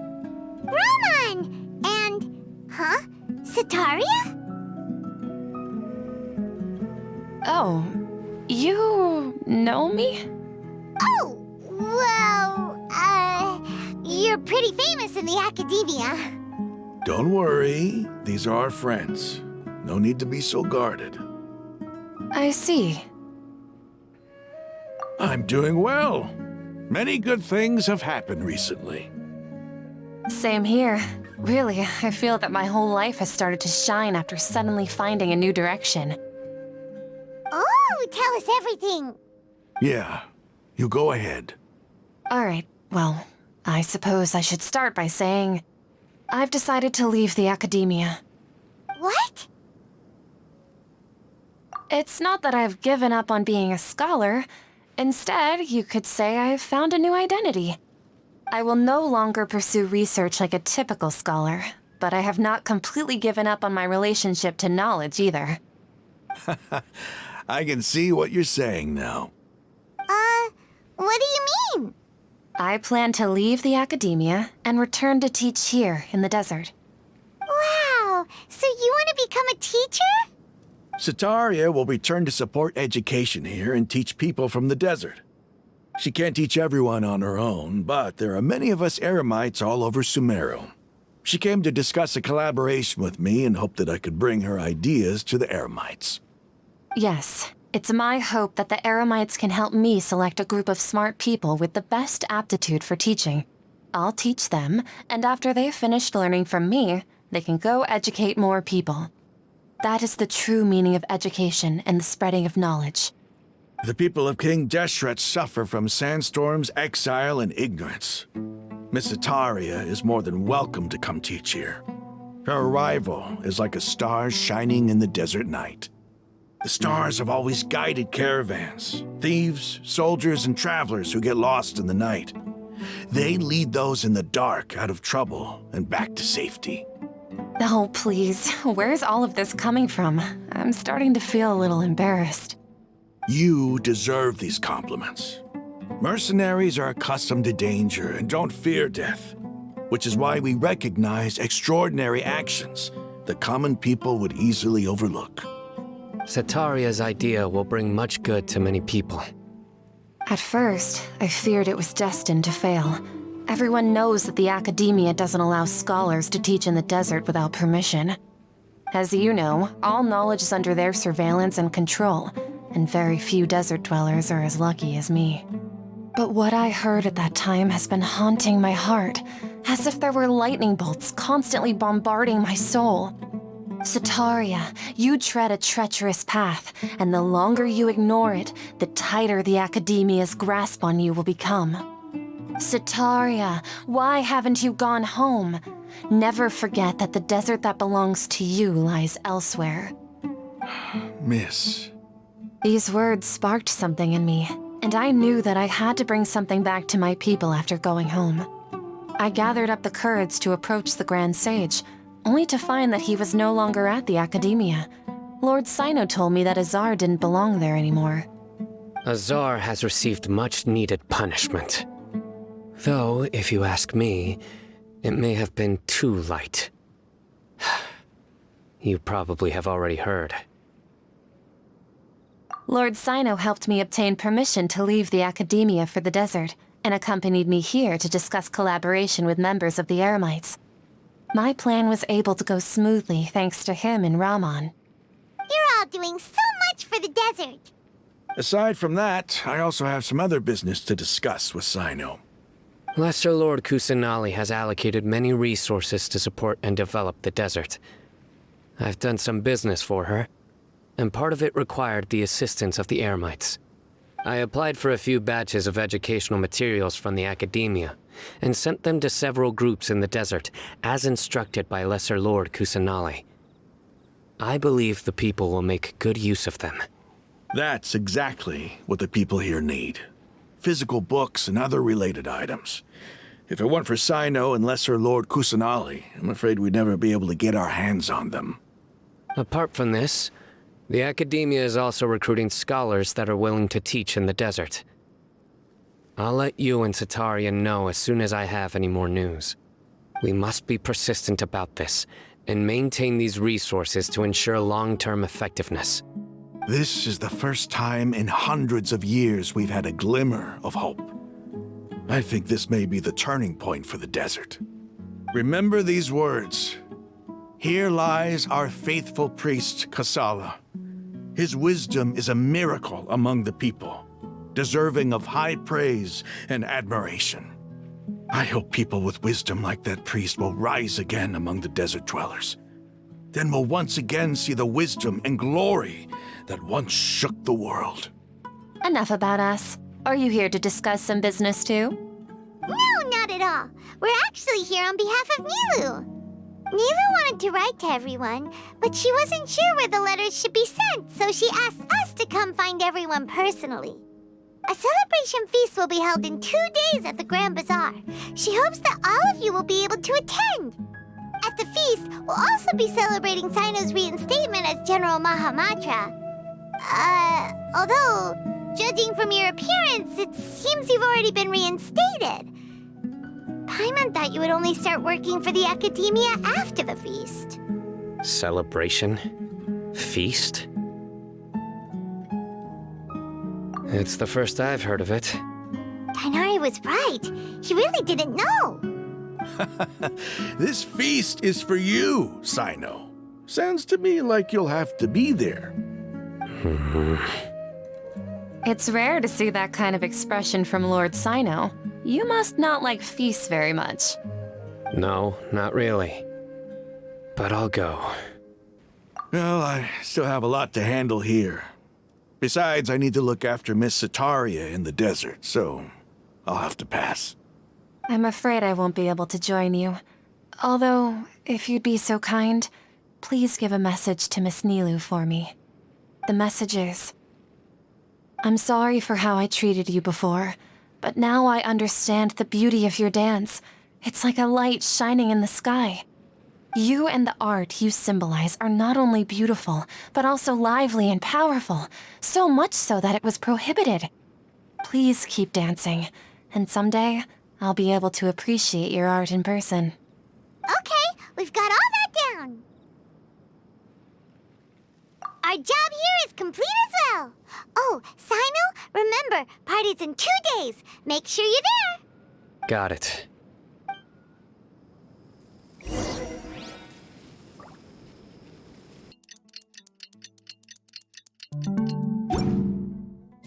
Today's the big day. Let's go to the Grand Bazaar and see how the celebration's coming along.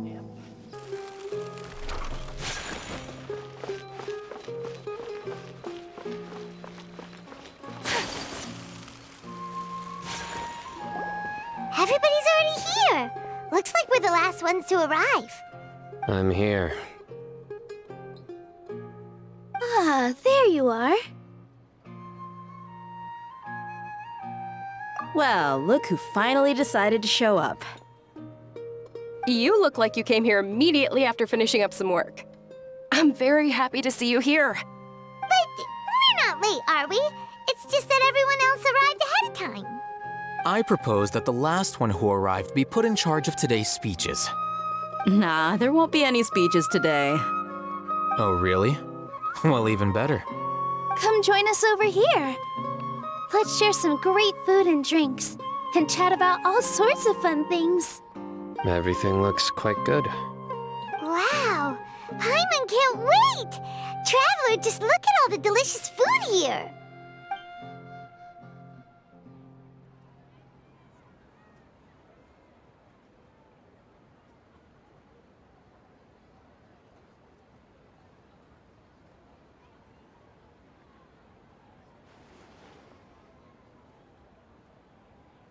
Whoa, it's so delicious!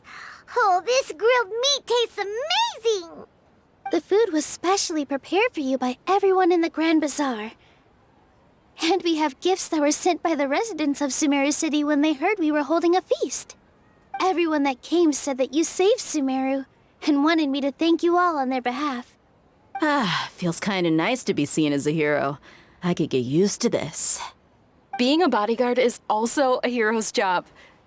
You've always been amazing, Dia. My lady sure has a way with words. Thanks. I'm glad to hear it. And I'm happy to meet everyone that participated in the great plan. Don't mention it. Come to think of it, we've really done something impressive together. It's unbelievable. We owe it to our abilities. And luck. Really? Why do I remember everybody thinking that luck was against us and feeling like we hardly had a chance of succeeding? That's how I remember it too. It's luck that brought us together, and it was luck that let us form a team. Then, it took even more luck for us to formulate a plan and implement it successfully. Moreover, judging from the results, everything worked out well. Yeah, everyone gave it their all when it mattered most. It was almost like a performance. We took the stage and put on our best show. Everyone played their part, and thanks to everyone's efforts, the performance was a great success. So, would you say we're good actors too? It's such a blessing that Lesser Lord Kusanali was able to return to power at the Academia. Yes, even after being abandoned and neglected so many times, she's finally returned. Uh-huh. Lesser Lord Kusanali once used all her power in a great disaster, which resulted in her losing all her wisdom and memories of the past. The Academia basically abandoned her because of it. This should be something everybody should remember. Huh? You look surprised. I didn't say anything wrong, did I? No, everything you said is correct. That's good. Something wrong? Yeah, what's with that face? You knew all of this already. Even if those two giants of the academia are here, I still have to say it. Those sages really have some nerve. 500 years ago, Lesser Lord Kusanali used all her power for the people of Sumeru, and what did they do in return?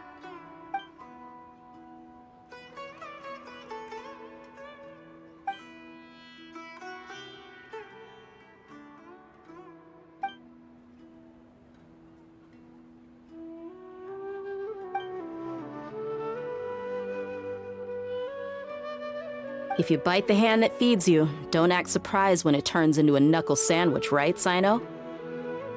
Perhaps I shouldn't say this, but their treatment of Lesser Lord Kusanali calls for a more severe punishment.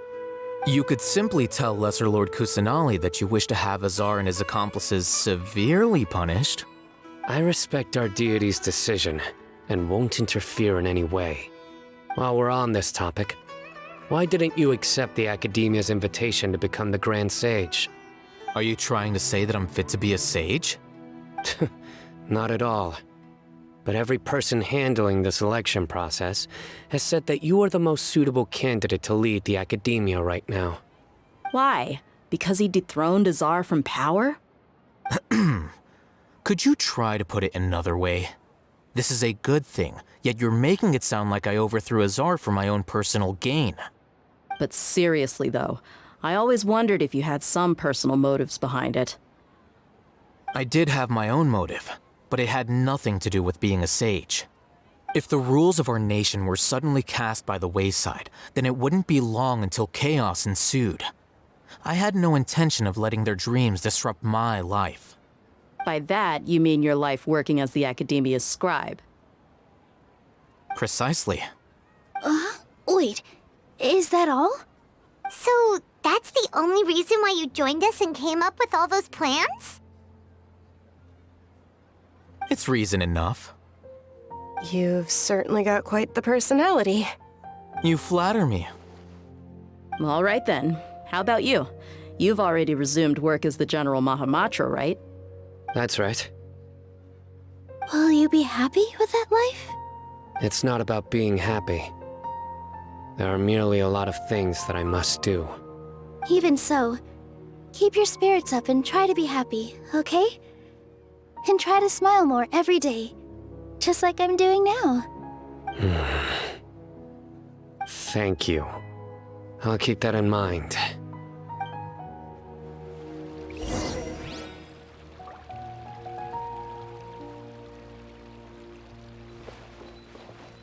Ah, there you are, traveler.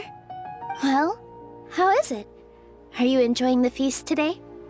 If there's anything you're unhappy with, just let me know. I'll be sure to take note of it. That's good. It's the first time I've ever invited so many exceptional people to one place. I was a little nervous myself. You see, every guest here is quite extraordinary. It's unbelievable that we've got everyone together here. Almost like a fairy tale. Make sure you live it up tonight. I'll be happy as long as you're enjoying yourselves. I'm honored to have her think of me this way.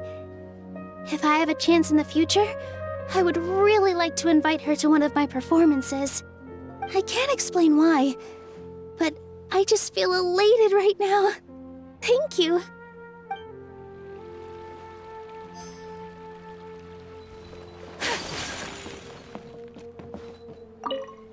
The atmosphere here is good, and everything is delicious.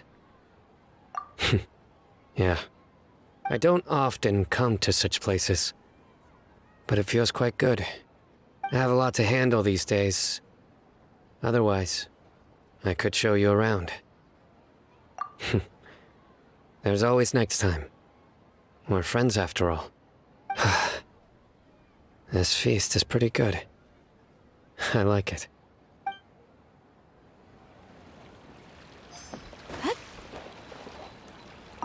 I seldom participate in such lively gatherings, but the atmosphere here is quite good.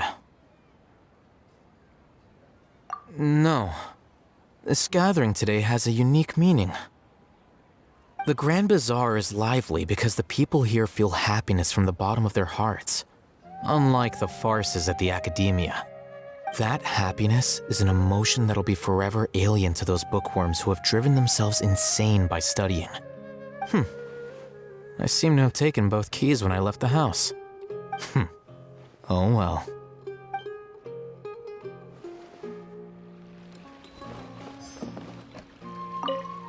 My lady, the grilled meat over there is delicious. Have you tried it? Yes, I also tried some fruit just now. Oh, they're very sweet. What an amazing place to relax. No wonder everybody likes to rest at the Grand Bazaar. You said it. Oh, look who else is here. Hello! Oh, I'm so happy Nilu invited everybody. Oh, now I have the chance to meet all the heroes. Hey, less of that polite chit-chat and more eating and drinking. The feast is about having fun, not stuffy formalities.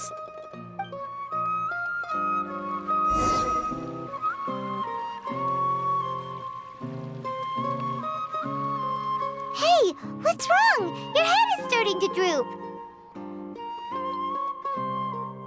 Hey, you can't just fall asleep here. Paimon will go find something delicious for you to eat. You'll wake up once you've put something yummy in your tummy. Of course, just wait here for Paimon.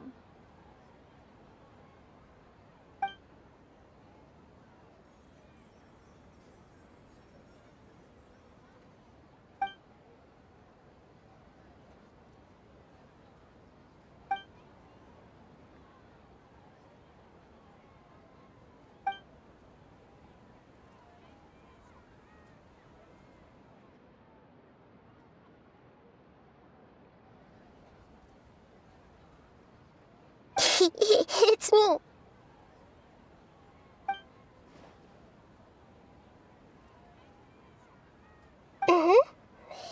You may blame me for being a bit too self-indulgent. I was thinking about talking with you, and the next thing I knew, I had made a connection with you. The connection between us is amazing. It's like flora and the fence it grows upon.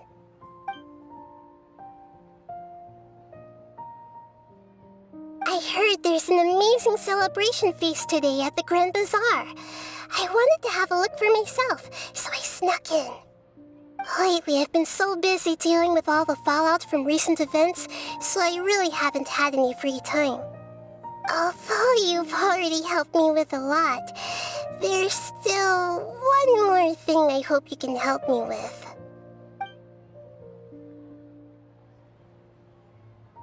Please say thank you to everyone for me.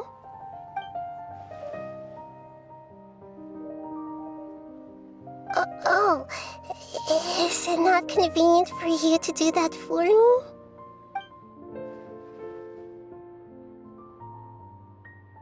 But if I just show up all of a sudden, people will become all quiet and stiff, won't they? What if I end up scaring them and ruining this wonderful feast?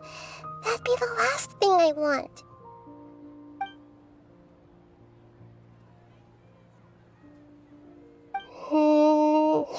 Let me think about it. Okay.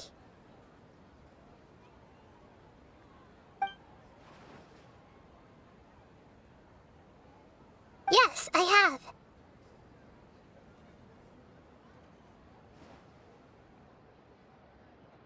You said I should go thank everyone as myself, right?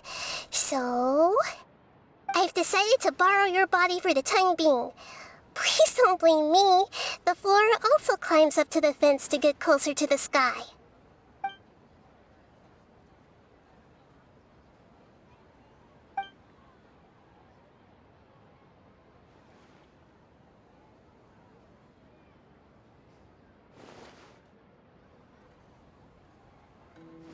Everyone!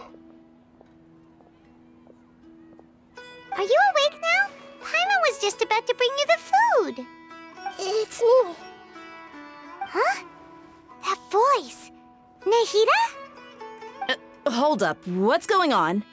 I didn't expect to have a conversation with the consciousness of Lesser Lord Kusanali in the Grand Bazaar. Interesting. Is this also a part of the feast? No, of course not. Are you Lesser Lord Kusanali? Hello, Nilu. You you know who I am? Yes, I already know every one of you. Nilu, Alhaitham, Sino, Dia, Paimon, and Dunyarzad.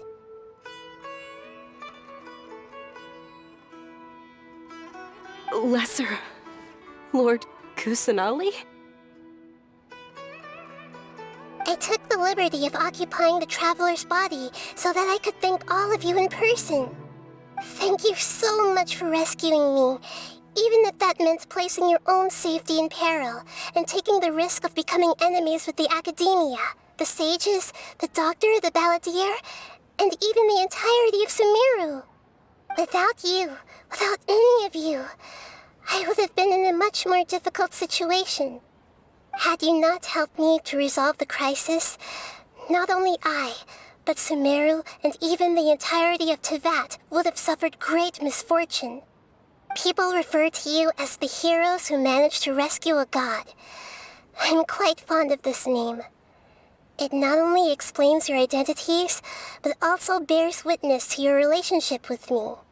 Please, allow me to present to you my most sincere gratitude. Lesser Lord Kusanali, you have done so much for Sumeru, and I didn't even have a chance to do anything for you. You don't have to do this. Dunyarzad, the suffering you endured during your illness is also proof of you being with me and praying for me. Thank you. You don't need to be so ceremonious. It's always been my duty to protect you. This is how the relationship between the Academia and Dendro Archon should be. We just did what was necessary and set things back on the right path. You're an Archon, but you act so humble. You really don't need to be so polite with us. I'm honored to have been able to take part in this plan. I hoped you liked the dance I dedicated to you. Thank you, all of you. Thank you so much.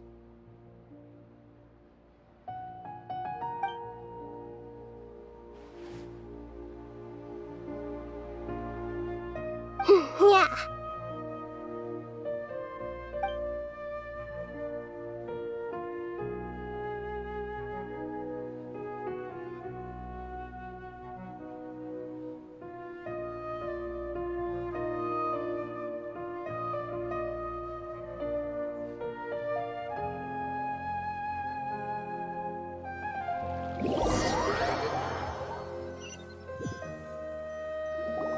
Are you awake?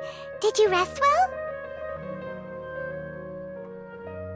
After Nahida left, you ate a lot of food.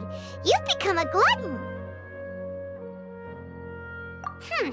That just means you still have a lot to learn from Master Paimon, the Sage of Gluttony. All right, since you're awake now, should we go and have a chat with Nahida? She should be in the Academia right about now. If you have any questions, now's your chance to ask.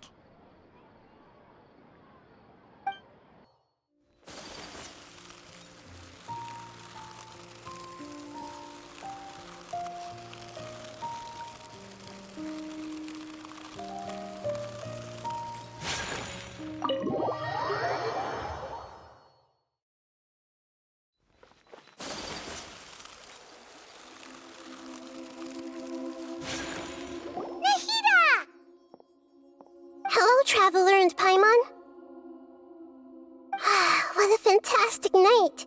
I'm still immersed in all the happiness and joy, like a candle floating on water. So are we, and that's why we're here to talk with you. Is there anything you want to know?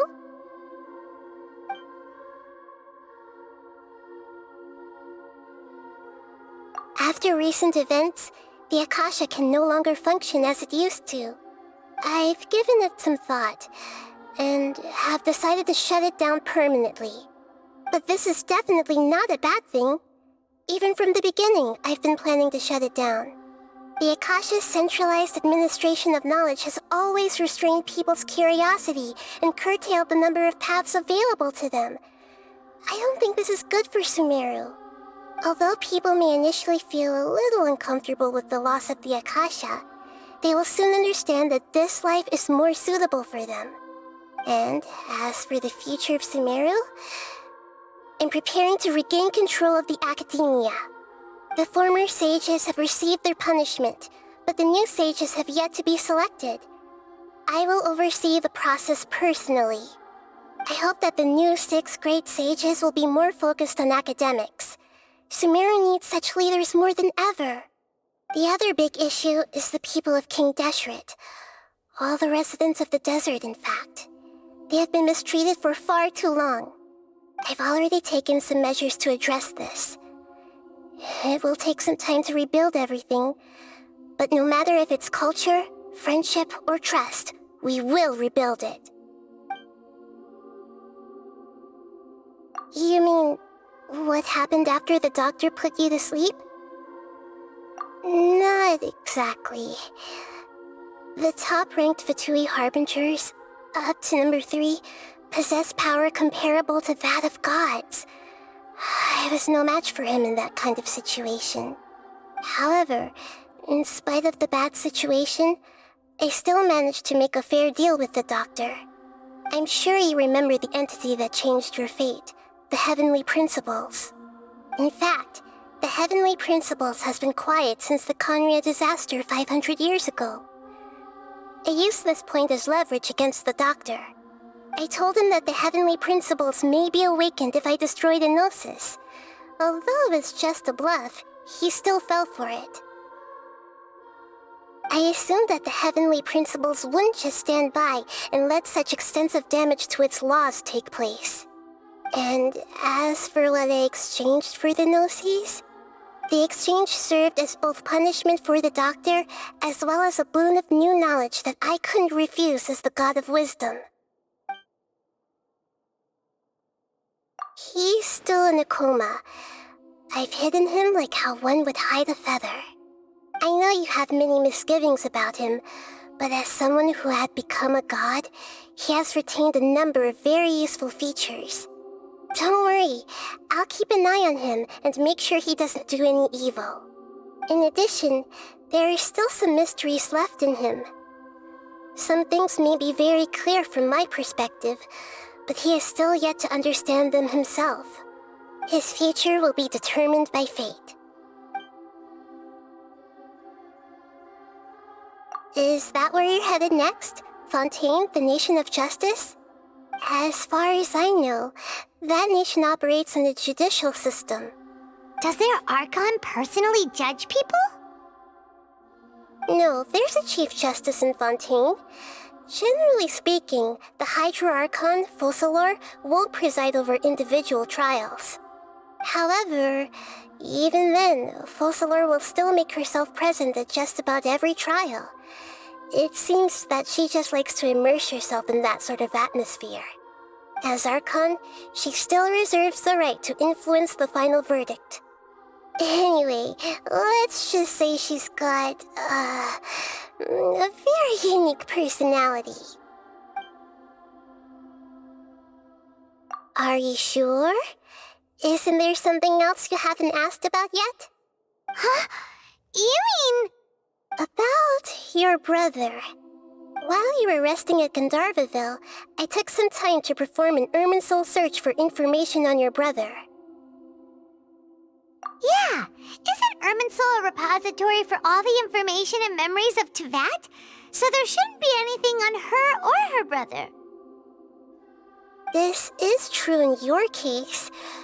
Irminsul indeed does not have any information on you. However, there must be something different about your brother, because as it turns out, the world has recorded information on him after all. What? There's only one possible explanation. He belongs to this world.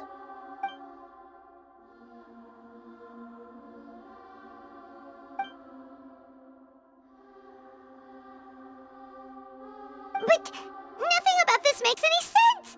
Wasn't this your first trip to Teyvat?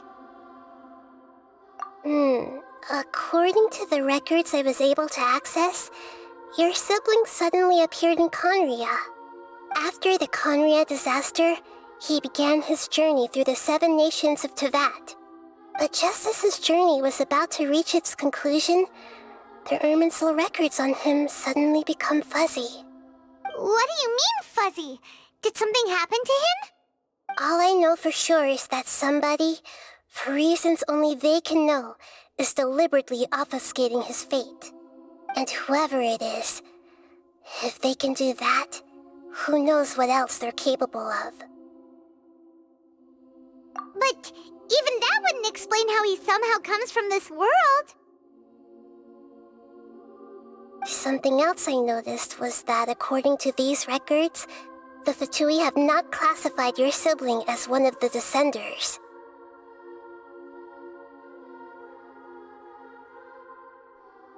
What's a Descender? Paimon's never heard of it. Look, I'm sure you must be curious about the information I received from the Fatui in return for my gnosis, right? A very important part of the intel was about this world's Descenders. External beings, ones that don't belong to this world. Traveler, you are Tevat's 4th Descender. Huh? So the Fatui count 3 other Descenders before the Traveler, and her brother isn't even one of them? That's right. My current hypothesis is that the first Descender was likely what we now call the Heavenly Principles. As for the other Descenders, I still need to verify their existence. It could take me some time. Paimon's head's about to burst from all this crazy new information. And yet, even knowing all this, I'm sure you must still have a lot of unanswered questions. I must say, I truly regret that I can't help you more as the God of Wisdom. There are many questions in my heart as well. I will need some time to go through each one of them. And soon, you'll also begin your journey anew and depart from Sumeru. I'm very interested in your future. It's a journey that can't be observed or recorded by this world. If fate is the ultimate knowledge, then your future will be the ultimate fate. Paimon's sure glad we got to meet you, Nahida. The pleasure is all mine. I can't thank you enough. Alright, that's enough talk for today. If you ever miss me, just close your eyes, and maybe I'll appear in your dreams.